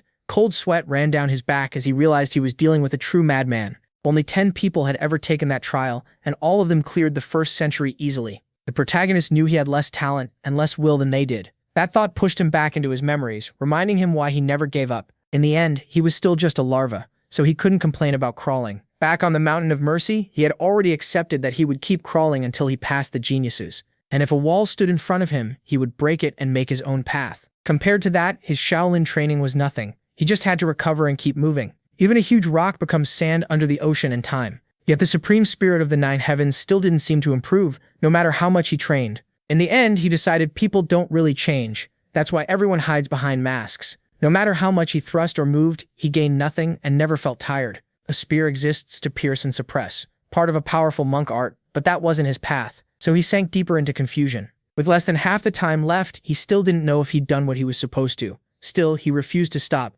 Even if he left now, nothing would change. He became sure he had to kill the weak part of himself. Kneeling down, he asked forgiveness for killing the Lord when someone this weak should never have been the one to do it. Change was hard, but he wanted to destroy the weakness inside him, even if that weakness was all he had. He steadied himself and stopped grieving, because time was almost gone. He trained for 200 years without improving at all, still just a classless man. He couldn't count how many times despair made him want to quit in those 200 years. But he was done running and still wanted to change his future. With a tired face, he turned the hard glass again. That weight was his hesitation. And with that turn, another 2 centuries began. His face showed pain spreading through his whole body. When he came back to himself, much more sand had fallen. He had probably gone insane for a while before regaining control. He felt that many times before, likely disgusted by his own weakness. Still, as long as he didn't stay broken forever, all that time meant nothing to him. That next 100 years went much better, because at least it felt like he was moving forward, even slowly. This time, he trained the mystical art of the Violet Dawn and the flight of the shadowless soul. Having a goal let him feel better for a little while. But after another 2 centuries, he still hadn't improved, just as he expected. So he added 3 more centuries. That first century had felt like hell, but now it almost seemed easier. By then, he was sure he had gone mad living there. Still, after sensing a little progress, he aimed higher and tried to recreate the strike that killed the demonic sword. Of course, he couldn't copy it perfectly, so he added another 400 years. Before long, 1,000 years had passed. By then, nothing in his eyes showed what he truly felt. He only stared at the wall of the supreme peak. Then he laughed, realizing it had taken him just 1,000 years to find that structure, and added 500 more. If finding the wall took that long, crossing it would take even longer. So he kept training day after day without stopping. After nearly 1,500 years, he finally copied the strike that killed the demonic sword. But it was only a weak imitation. He couldn't match that power or speed in any other spear move. He wondered when he would finally become a supreme peak master. Then he looked at the hard glass and added even more time. The god of time grew more shocked by Sangbin's actions. To him, Sangbin was completely insane. But Sangbin had only one goal: to finish the trial he had been given. In the end, his eyes showed his full refusal to fail. Denner kept one thing hidden. That realm of consciousness slowed growth so badly that even geniuses struggled, which made despair come faster. The people before him had all been stronger than the hero, yet none lasted past 1,000 years. Even so, this young man endured far longer. In the end, he trained for a staggering 2,100 years. When he returned, Denner wanted to know how he survived that long. As he realized his own weakness, blood dripped from his nose. His brain was overloaded. Taking in 2,100 years of memories at once was no easy thing. Denner was stunned to learn the warrior had gone insane several times and still recovered. Someone so simple-minded should have quit because of his lack of talent. And Denner understood that might be exactly why he lasted 2,100 years. The others were like eagles soaring freely, but birds that fly don't know how to walk, much less crawl. Lee Sun-min had crawled from the very start, with weights on his back. He was used to being knocked down and standing up again, after falling into despair again and again. All that suffering had made him numb to it. The god of time was truly shocked by the man before him. Still, he knew that wasn't the only reason. The protagonist's body felt terribly heavy after being without one for 2,000 years. The last survivor of 1,000 years couldn't even remember how to speak, so Dinner returned his memories up to the present to help fill that gap. At once, the protagonist was flooded with memories. His face changed as key facts came back to him. He still remembered that pathetic old self, but he was thankful anyway. The god of time's trial had only trained Sangbin's mind, not his body. But with the memories and mindset he gained there, getting stronger from now on would be easy. He then asked Denier to look after him. He had nowhere to stay, so he wanted to remain in the house until he got used to his body again. After 2,100 years of isolation, he needed help recovering. Amused, the god of time told him to do whatever he wanted. A year later, at the Shelven Temple, the whole area was overgrown. There, a practitioner trained without rest. Jahonk was stunned when he heard a voice he hadn't heard in a long time. Beside him, Sangbin looked curiously at the man, but his face turned to shock when he saw the boy next to him. The protagonist already had a perfect plan in mind. Confused, the warrior said he didn't understand what had happened to him. Clearly, a lot had changed in all that time. Jahonk had heard the rumor that Lee Sun-min was the one who defeated the demonic sword. He didn't believe killing a great martial artist, the one who had slain the manhwa sect leader, was just luck. The hero had reached supreme peak in the middle of the year, and the fighter was curious about the power he had gained. Even while trying to dodge the topic, it took him a while to admit what he really felt. Looking into Sun-min's eyes, it seemed like he had lived absurdly long. The two stayed quiet for a moment. Then the warrior tightened his grip on his weapon, making his intent clear. Jahonk wanted to fight Sangbin, but the boy was already ready for that duel. He said that's exactly why he came. Just as they took their positions, a voice ordered them to stop. The old man warned that if those two fought, the Shaolin's future could be ruined. Hearing Master Bullion, both men stopped. The old man was impressed by how much the boy's martial arts had grown. Sangbin had turned up for one reason. He wanted to see how close he had gotten. He was set on reaching as near to Wuji Huayang as he could. Master Bullion said the girl's talent should have taken her much farther already. Jahonk waited for him to finish. The old man added that even Huayang at 17 should still be well ahead of Sun-min. But Sun-min had expected that, so he wasn't surprised. He never thought his current strength was enough to match her. Still, the realm of consciousness had raised his power a lot. With this body, he planned to climb even higher. There were only 2 months left before the dungeon opened. Jahonk asked him to stay the night, but Sangbin left after taking back the demonic armor and his spear. He still had to learn about the Black Heart, stop back Sogo from dying, find Inverus, and restore his martial power. With so much to do, he couldn't waste any time. His first goal was finding Inverus, whose twisted causality was different from his own. The man had escaped death itself, so Sangbin hoped he could help. He went searching for the one person who might have answers. From Erebus's info, the merchant called Inverus had been seen in the Forest of Sleepers. That forest was feared because the ghostly screams drove people insane. No one knew what was deep inside, since everyone avoided the monster-filled woods. Sangbin couldn't believe a normal merchant would come here. Regular people would lose their minds from the screams, but to him they were just annoying noise. Nothing in the forest could truly shake him. Then something strange appeared behind him. Startled, he swung with full force. With a few blows, he crushed every monster that came at him. At the same time, some mysterious figures watched from far away. They wondered how he was killing the monsters so easily. They judged him a supreme peak master, but not from a demonic sect since he had no demonic energy. Knowing they couldn't beat him alone, they moved to call for help, but Sangbin had already spotted them and simply asked if they knew someone named Inverus. Terrified, the men pulled their weapons to protect themselves. A dart shot straight at him. He dodged it, confused by the sudden attack. Even so, the men kept fighting with everything they had. One of them sent a fierce blast of fire at him. Sun-min didn't care. He knew he could take it all. The attacker was stunned when Sun-min copied the same move with a wave of his hand. Walking closer, the boy tried a calmer approach. There was no reason to fear him, but one look from him was enough to scare the man stiff. Then he explained they were deaf, so if Sun-min wanted to talk, he had to write on the ground. That made Sun-min understand why they had reacted so strongly. So they started talking by writing in the dirt. Then, without warning, a warrior dropped from the sky. He slammed down hard onto the ground. Shouting, he called the two men idiots for what they were doing. They had no right to share tribal info with an unfinished outsider. This man was one of the tribe's powerful elders. Soon after, Sun-min realized the others weren't actually deaf. Still, all he cared about was Inverus. The elder angrily declared he would tell an outsider nothing. The men saw there was no choice left but to fight. After dropping the elder, Sun-min tried speaking to them again. They were shaken, still unable to believe he had beaten the elder. Figuring Inverus was tied to their tribe, he told them to take him there. The tribe lived in the Forest of Sleepers and used a drug that protected them from the endless screams. Soon they reached the village, a place packed with wooden buildings, though some of the men clearly disliked bringing him there. A man stepped forward and introduced himself as the chief, Kazuya. The two stared each other down, trading sharp words while judging what to do next. The chief was no weakling. He was a supreme peak master who had gone through origin reversal. Annoyed, the old man demanded to know what Sun Min wanted so badly that he killed an elder and threatened 2 youths. Sun Min kept saying he came peacefully and never meant to kill anyone. Still, he wasn't going to stand there while someone tried to kill him. That answer left the chief silent for a moment. Putting anger aside, he realized too many of his people would die if they tried to stop him, so he allowed Sun Min to stay as a guest. Sun Min accepted, but he stayed alert. Their truce was set. Then Sun Min asked if the chief knew Inveris. The chief told him Inveris had left the forest 2 months earlier. They had no clue where he went after that, but before leaving, Inveris had said someone would come asking about him.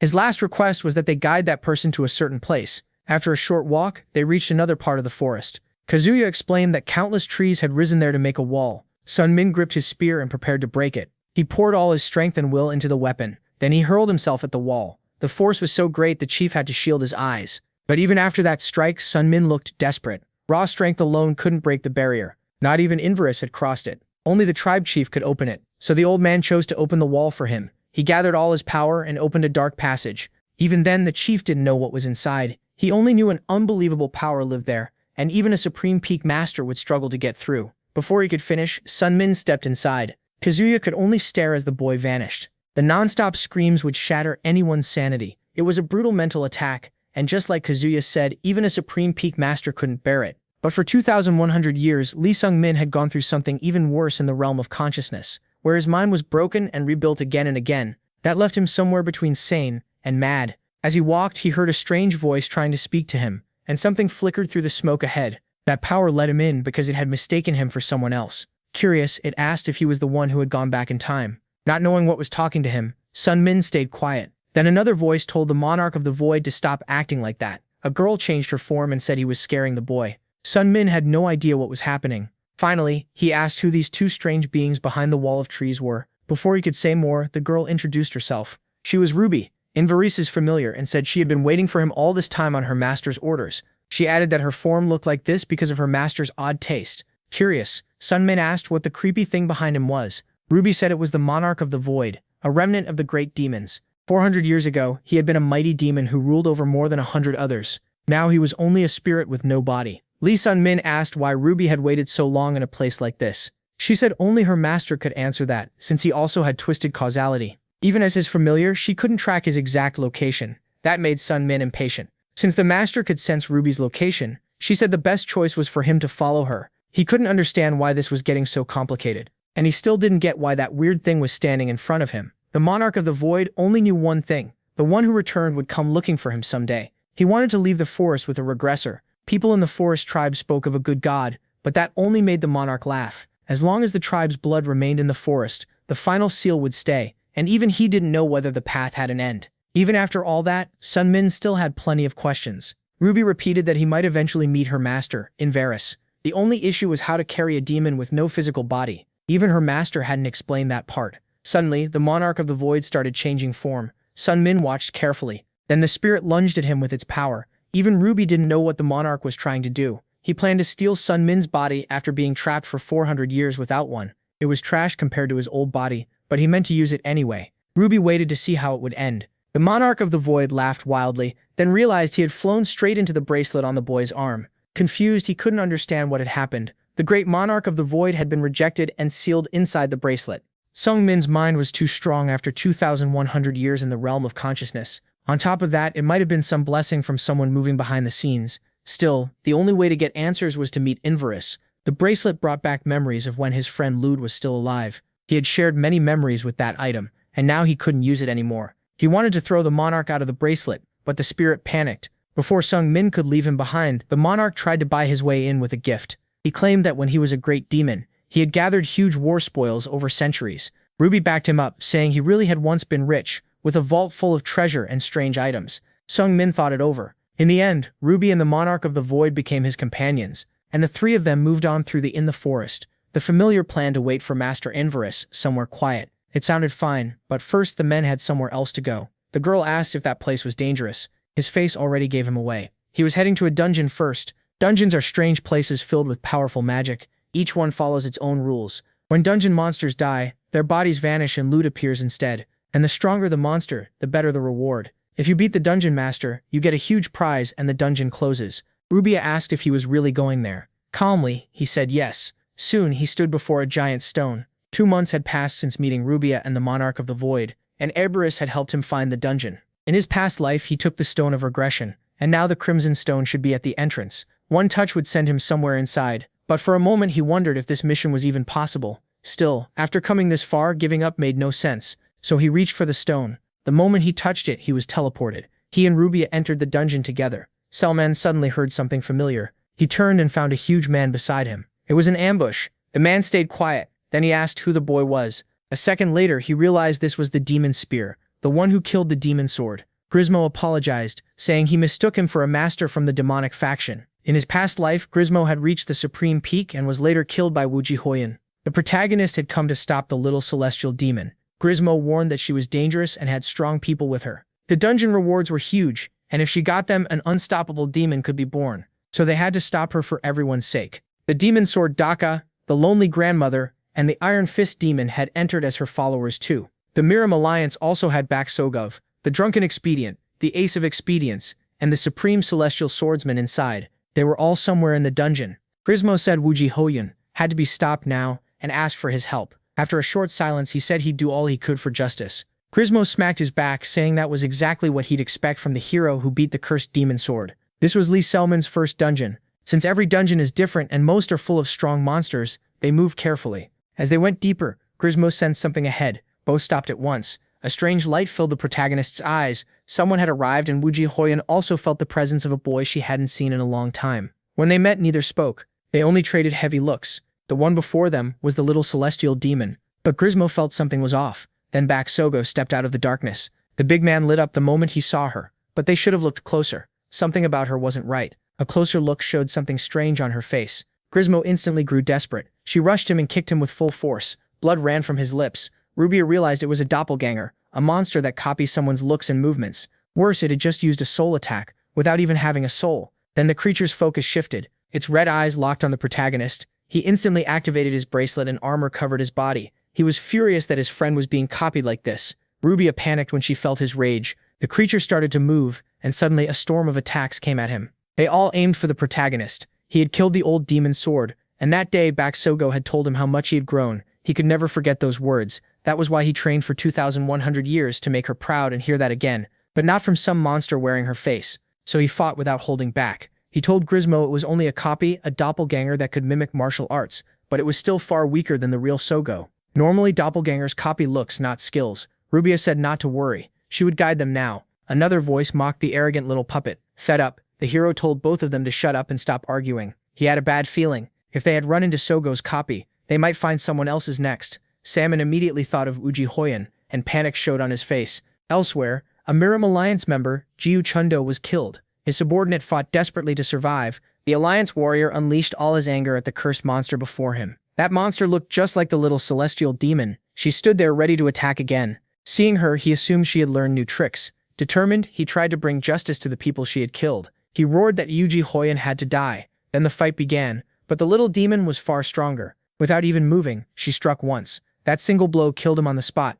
She said nothing. Her eyes showed nothing at all. Then a thought crossed her mind. It had been 9 years since she last saw that person. On the ground lay a copy of Lisa Man. She quietly said she was glad it wasn't the real boy. Then she noticed her own appearance and thought she should have cleaned herself up more. Looking over his body, she realized just how much stronger he had become. She admitted she'd be truly sad if he died here. Then she turned away, leaving the body behind and hoping Lisa Man would survive. Laughter echoed through the dungeon. After a hard fight, Bak Sogo still didn't look very tired. She already knew she had been battling doppelgangers. The one she beat was Juk Chundo's copy, the weakest of them. She found a pure elixir and realized it had been inside the copy's body. Now unsure where to go, she needed to find the other Miram Alliance members.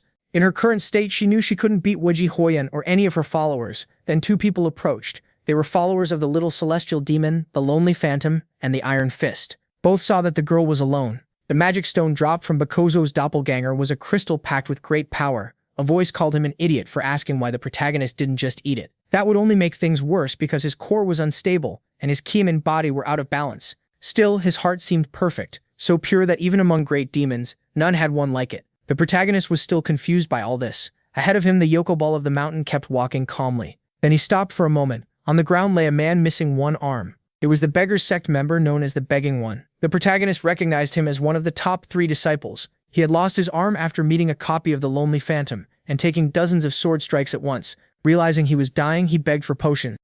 After drinking them, he thanked them for saving him. With an elixir, they might even be able to attach his arm again. Grismo introduced the boy as Demon Spear Lee Summon, the one who defeated the demon's sword. The drunkard stepped closer and said he'd heard plenty about him. Baksogo talked about him a lot, and he claimed the two of them were close. The hero said a real friend should help when needed, then wondered what kind of bond the drunkard had with Sogo. The two started trading jabs, each saying he was closer to her. Grismo just stood there in silence. The protagonist suddenly felt his face getting hot. A voice teased that someone must like the ghostly girl, and that watching two grown men fight over her was funny. The drunkard then realized he'd been rude to someone who had just saved him with a potion. The voice kept laughing at how much fun they seemed to be having. That sweet little love story had blinded them completely. Then one of the little demon's followers stepped forward and introduced herself as the evil old lady. Grismo spotted her at once and recognized her. Annoyed, she claimed she could beat him in one hit. Someone understood she was another of Wuji Huiyan's followers. Rubia then announced that her analysis of the dungeon was complete. The fight was about to start. She showed everything she had gathered.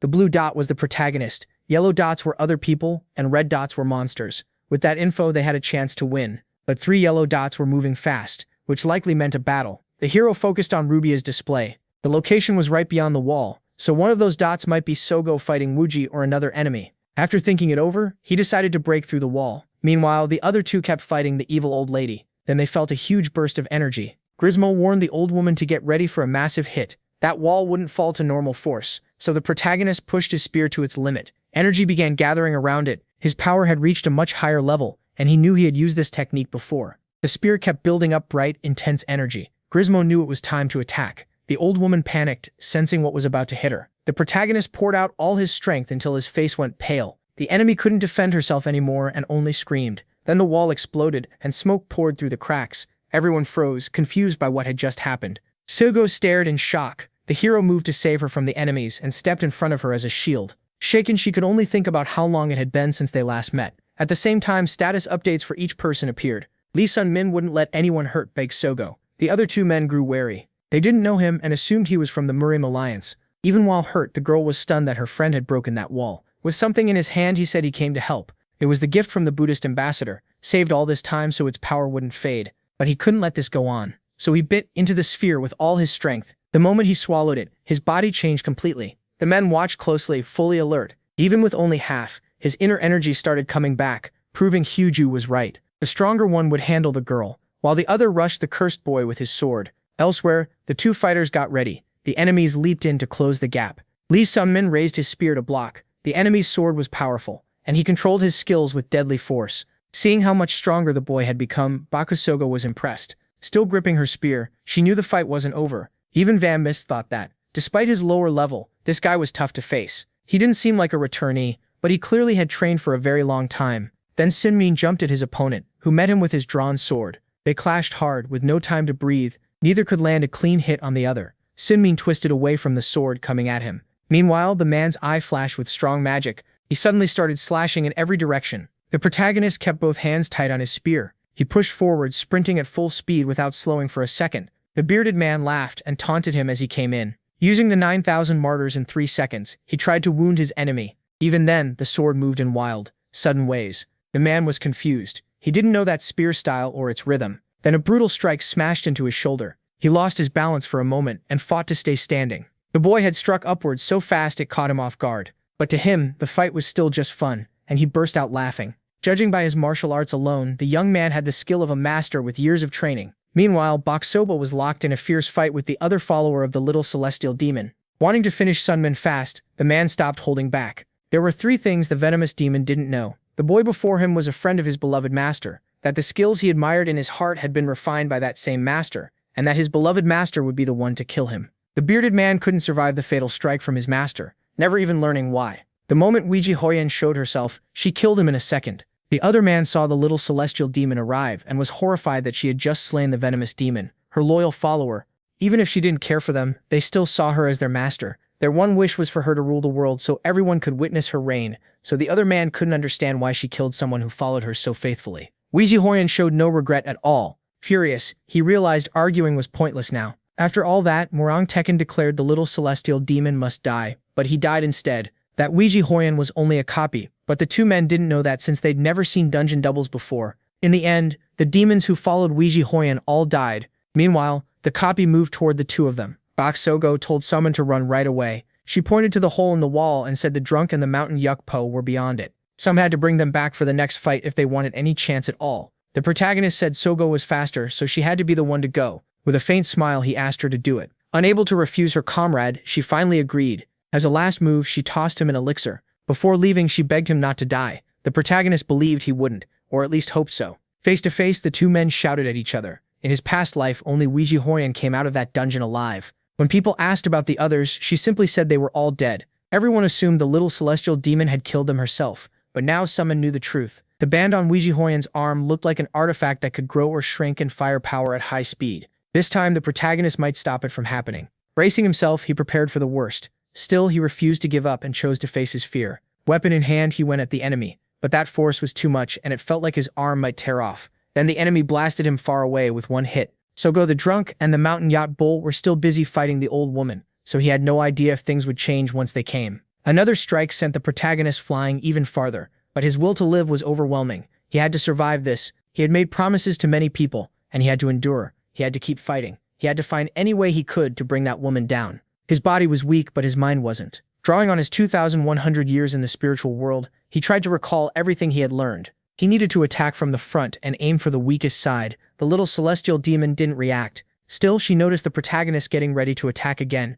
He was high above and tried to get as close to her as possible. Holding his spear, he realized the fight could go on forever. Even so, he wouldn't give up and started planning his next move. A voice called him a brat and asked if he had noticed something. That monster wasn't fighting seriously. She was just playing, using that band with all her power and experience. The copies mimicked the original, and he knew Uji Hoyan normally didn't use martial arts. After thinking a little more, he realized she only used martial arts on opponents worth it. So even if it looked like child's play, the protagonist had become someone worth her time. He thought of Sogo then and prayed she wouldn't come back. He understood now. He was fighting a monster. Elsewhere, they were beating the evil old woman while Bak Sogo shouted that she had to help those men. There was no time to lose. She had to get back to the other fight. If the men refused, she would return alone. Then something strange showed in her eyes. The drunk grabbed her with his one good arm and said following her plan would be suicide. They had already underestimated the enemy, and beating Uji Hoyan would take 5 times more strength. The drunk said their best option was to retreat. Grismo argued the only escape was killing the boss monster, but the drunk revealed a scroll taken from the old woman.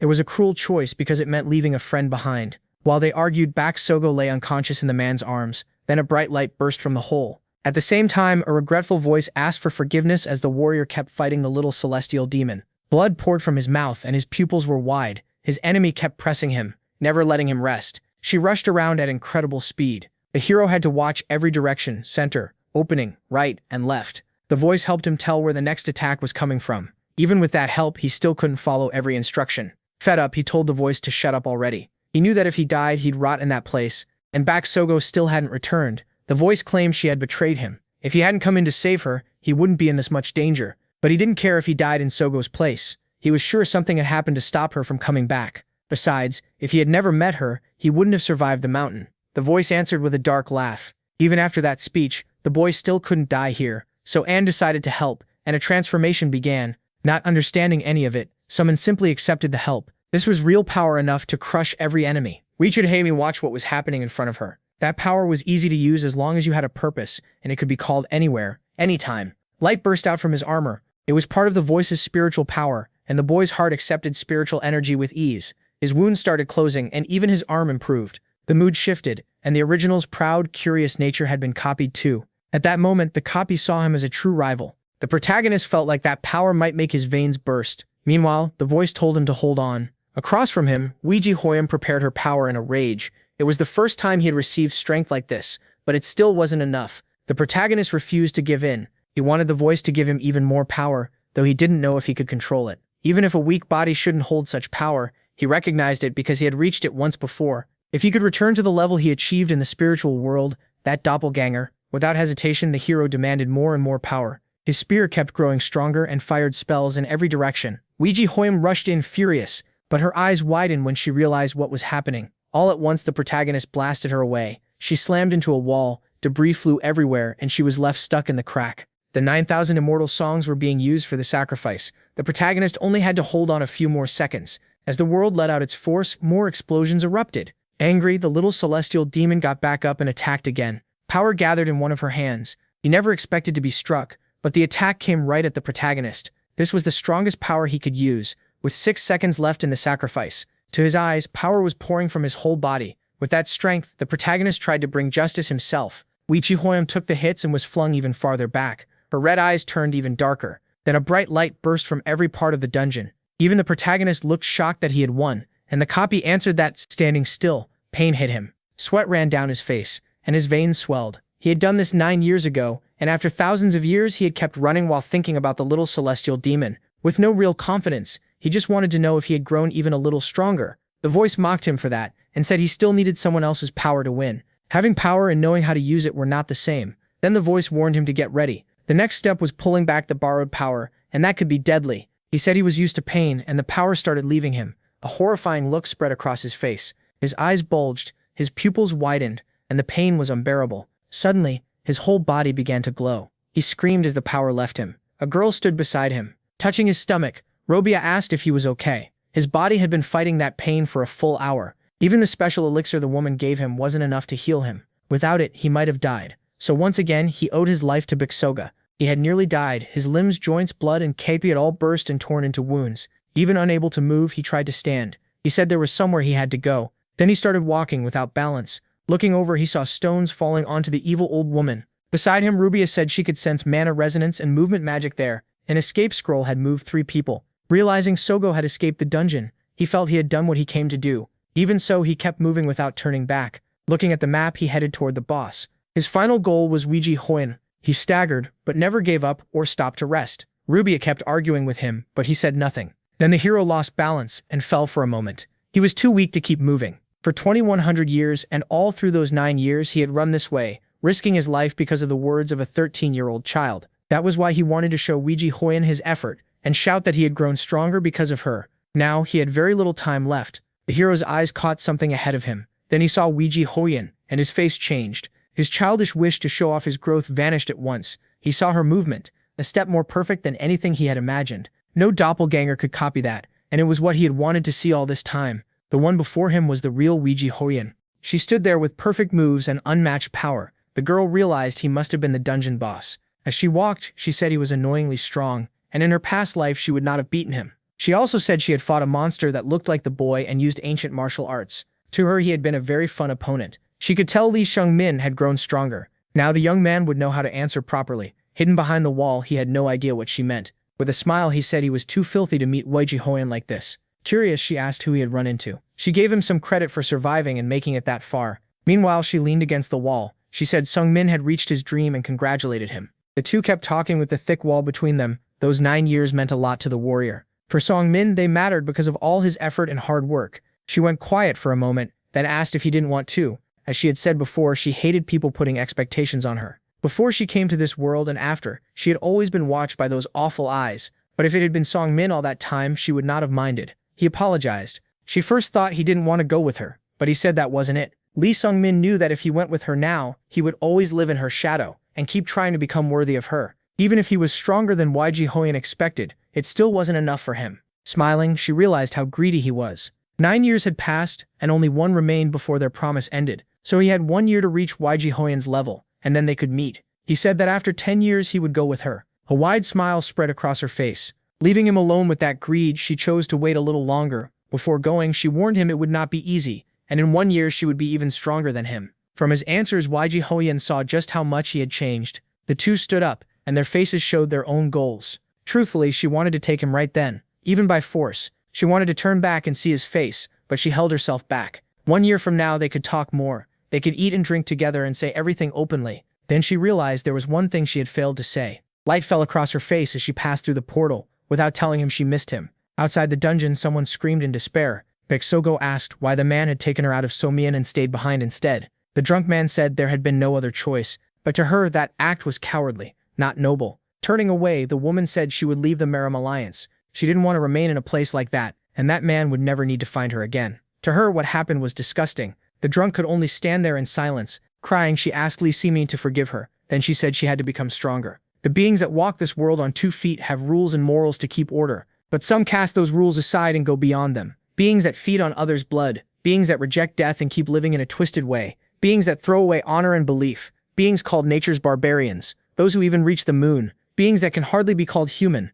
Those left on that boundary are called non-humans. The protagonist's face filled with shock. Lost, he found himself in a place he recognized right away. He had no idea where he was or what was going on. Then a voice asked why he looked so pale. Something behind him drew his attention. It was the voice of the monarch of the void. He asked where they were, and the monarch said it was his dream. When the boy borrowed his power, their spiritual worlds connected. So after falling asleep, he entered that dream. His body was now suffering the side effects of that power, but he would not. Relieved, the hero still grew uneasy, thinking he might be hallucinating since everything after the trial felt like a fever dream. The monarch of the void said he had taken that form to make him feel at ease. Then he tried showing the warrior his true form. His energy spread out around him. A moment later, a strange figure appeared before him. It was the great demon, the monarch of the void. In his original form, demons are beings that look like humans. Even if it wasn't his real body, he was glad to use that shape again after so long. The monarch had some questions for the young man. He wanted to know what the boy really was. The power he had lent him should have been impossible for someone like him to endure.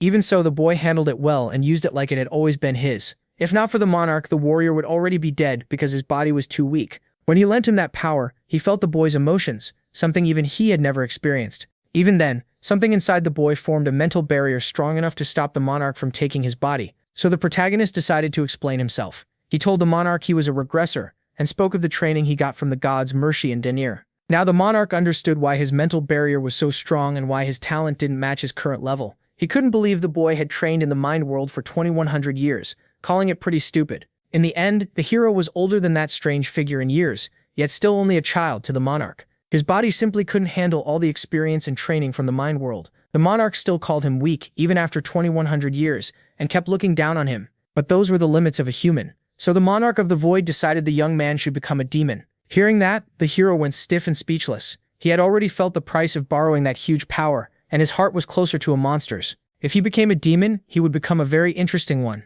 If that happened, he might even surpass the woman who obsessed him so much. The young man broke into a cold sweat, his eyes wide with fear. Still, he found the courage to refuse. Even then, he couldn't ignore the inhuman power living inside him. Thinking back, he remembered the order to head north. The old man told him to go where the 1,000-year snow never melts, and meet someone there in 5 years. The group was on its way to the great northern city, Travia, though the girl couldn't understand why they had to stay in such a freezing place for 3 months. While eating, the hero said there just weren't many places they could stop. The voice suggested turning into an object instead of wasting food, and the girl snapped at it to shut up. The warrior kept eating like nothing happened. 3 months had already passed since then. After escaping the dungeon, he paid heavily for borrowing the monarch of the void's power. Even before fully recovering, they headed north as Master Bullion instructed. Now, after 3 months on the road, they were close to Travia. Neville's information said this was once ruled by the bloodthirsty celestial demon. But after he lost an arm to a small celestial demon, demons and monsters started spreading everywhere. Even before that, Travia had already belonged to demons and other non-human factions.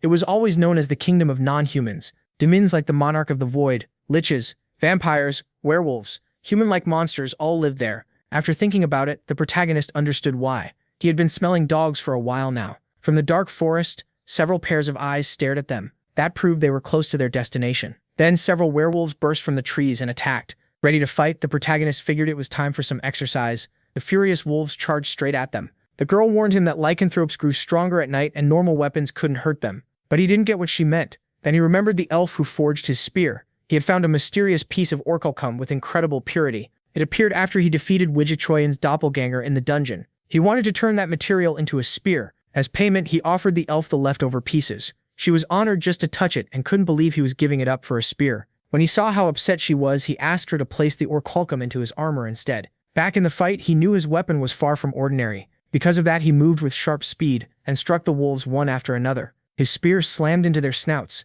His quick movements left them totally confused. He spun the spear smoothly and drove it right into their chests. Then he noticed he'd already taken down half of them. Curious, he asked why they attacked him. One wolf, angered by his nerve, warned he wouldn't walk away unharmed after what he'd done. They said he had entered the territory of the Ghost Wolf sect. The protagonist fired back that he didn't even know where their territory was. The wolves blamed him for ruining their income from the village. That made him remember beating up the people trying to sell the girl as a slave. The wolf didn't react after hearing that. As he struck another one down, the boy said they were the real bad guys here. He told them that if they stopped attacking, he would leave, but they clearly had no intention of letting him go. Before he could even finish speaking, the hero landed a clean blow. In the next instant, he cut the wolf's head off. The voice from his bracelet asked what he was thinking. He answered that he didn't need to think when killing scum like them. The voice said that with his strength, he could have killed all 10 easily. The boy just looked confused. To the voice, the way he fought made him look cocky, like he was showing off. It also pointed out that the girl beside him was very similar to the wolves. She explained that vampires and lycanthropes must serve a master and create weaker offspring away from that place.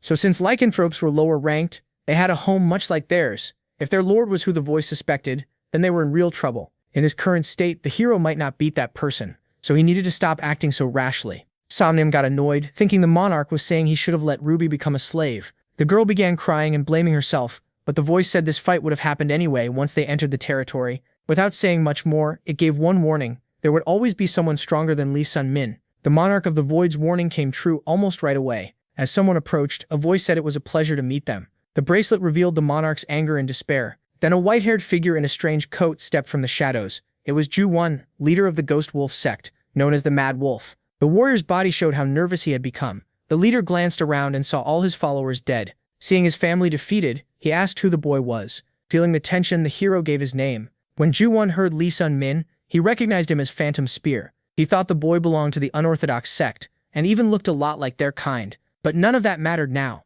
Power started rising from Ju-won's body. He meant to kill the boy on the spot and avenge his family. Sensing that murderous intent, Sun-min froze. Then a voice ordered the Mad Wolf to stop at once. The monarch of the void mocked him, asking if he wasn't too old to bully the weak. The moment Ju-won felt that power, he knew who it was. It had been 400 years since their last meeting, and he thought the monarch was dead. The wolf asked what happened to his body, and why he was inside that child now. But the monarch couldn't answer. He didn't even know if his body was truly gone. Remembering an old lie, Ju-won thought back to that humiliating moment. The monarch noted that Ju-won had changed a lot, and used to be far wilder. He told Ju-won to leave at once and stop causing trouble. Watching all this, the boy quietly took it in. If a fight broke out, he wouldn't just stand there. Still, Ju-won said he was only passing by and hadn't really lost much. This time, he'd let it slide. He then asked if the warrior was headed to Travia. As he turned away, he told him to be careful. Others would not be as merciful as he was. Then the Mad Wolf vanished almost instantly beneath the starry sky. If they had fought, the protagonist likely would have lost. Ju-won was a monster who had built power for over 100 years and stood among the strongest non-humans. The monarch added that without him, the boy would already be dead. He was as weak as an insect. The warrior chose to ignore the voice. Ju-won was only the leader of a small sect. Even at the top, there were still bigger heights beyond him. Even so, Lee Sun-min felt happy realizing how vast the world really was. He wasn't as afraid now, and knowing there was still a path ahead excited him. Still, he kept thinking about Ju-won's warning that others would be less merciful. He had no idea who Ju-won meant. Elsewhere, the Mad Wolf stood alone in the dark void. He had met the monarch of the void again and couldn't believe the soul survived even after losing its body, so he went back through his memories. There was no doubt that had been the real monarch of the void, still alive after 400 years. That human was the famous Phantom Spear, and the monarch was inside him. He was probably the one who broke some of Jenny's toys. The woman said she hadn't cared much before, but now the boy was becoming a real nuisance. Looking closer, she noticed what he looked like now. Even though he was human, the boy looked like one of them, and because of the monarch of the void, the wolf let him go. Either way, the woman planned to keep watching his journey to Travia. Still, they couldn't act too fast because of the power inside that human body. For now, that was all the information they had. If anything happened, the predators would notify Ju-won. At last, he had found a heart thief. Neville showed that the document held key details about Travia, including patterns and traits of its forces, then handed the papers to Lee Sun-min. Predators, no one, and the 5 leaders, the Black Stars, they held incredible power, and he knew the danger was huge. The others Ju-won mentioned were probably those predators, and the Mad Wolf was one of the 5 leaders, the Black Stars. Realizing there were 4 more like him, the hero grew worried. They had all lived for hundreds of years, so facing them would be incredibly hard. If he wanted to survive next time, he should let the monarch of the void take over. Even so, the boy refused to become a monster or give the figure in his bracelet that perfect chance. He knew his master had walked that road, and for his honor he would keep going without losing who he was. The monarch couldn't see why he rejected that power, but the warrior said he didn't want strength that didn't feel earned by his own effort. In the end, the protagonist was lucky Ju-won spared him that time. A voice said a crazy woman in that place liked men like him. Seeing the wreckage around him, the red-haired girl was stunned. She said everyone stayed close while he was strong, but the moment he weakened, they all turned on him. Even then, he still killed them all with that broken body. In front of her, he only seemed to shine brighter as he let out more of his power. She touched his face and called him a pitiful man. Then, without hesitation, she punched him in the face. Desperate, he refused help from a vampire and told her to stay back. He had no plan to be fooled by a woman like her. This was Bakhmuzin, the celestial demon and former king of Travia. To the vampire, the whole thing was fascinating. She didn't even know why, but a man like him made her heart race like never before. As she licked her wounds, Janella the vampire queen and a black star of the predators decided she wanted Bakhmusin for herself. If he took her offer, she would restore his missing arm and give him the power to beat the one who reduced him to this state. At that moment, pain tore through all of Bakhmusin's limbs. Gritting his teeth at her, he said he refused. Janella had expected him to say yes, so his answer made her furious. Even after losing to someone younger, his will still shined, and that was exactly why she liked him. But every time he rejected her, that strength would slowly fade, so she knew it wouldn't be long before he finally gave in. Still, that wouldn't satisfy Janella. It was always the same. Once she got her toy, she lost interest and went looking for another. She had played that game for a very long time. While she walked in silence, a man called out, "Master!" She turned at once to hear him out. He warned her that a strange young man had entered the city. The man looked human, but his energy was not. Right away, Janella knew it was the boy Juwon had mentioned. She thought Mad Wolf was a total fool for letting him leave unharmed. Acting like it had nothing to do with her, she still decided to see the boy for herself. Near a wall, someone sat with a huge chest wound, almost looking dead. People kept walking through the streets without stopping. Even so, some men could feel the heavy tension in the air. They had finally reached Travia, but after the attack on the celestial demon, the city was in chaos. A closer look revealed piles of bodies. The monarch of the void warned that they weren't ordinary corpses. They were all non-humans. Lycanthropes, vampires, and more had gathered in Travia. They normally stayed hidden, so walking around in the open proved the city was far from normal. Rubia asked if they really had to come to a place like this, since the old man might have been wrong. Lee Sun Min paused when he heard an unfamiliar voice speak to him. Startled, he noticed Janella beside him, saying she was someone very important. With bright yellow eyes, she introduced herself as Janella and said it was a strange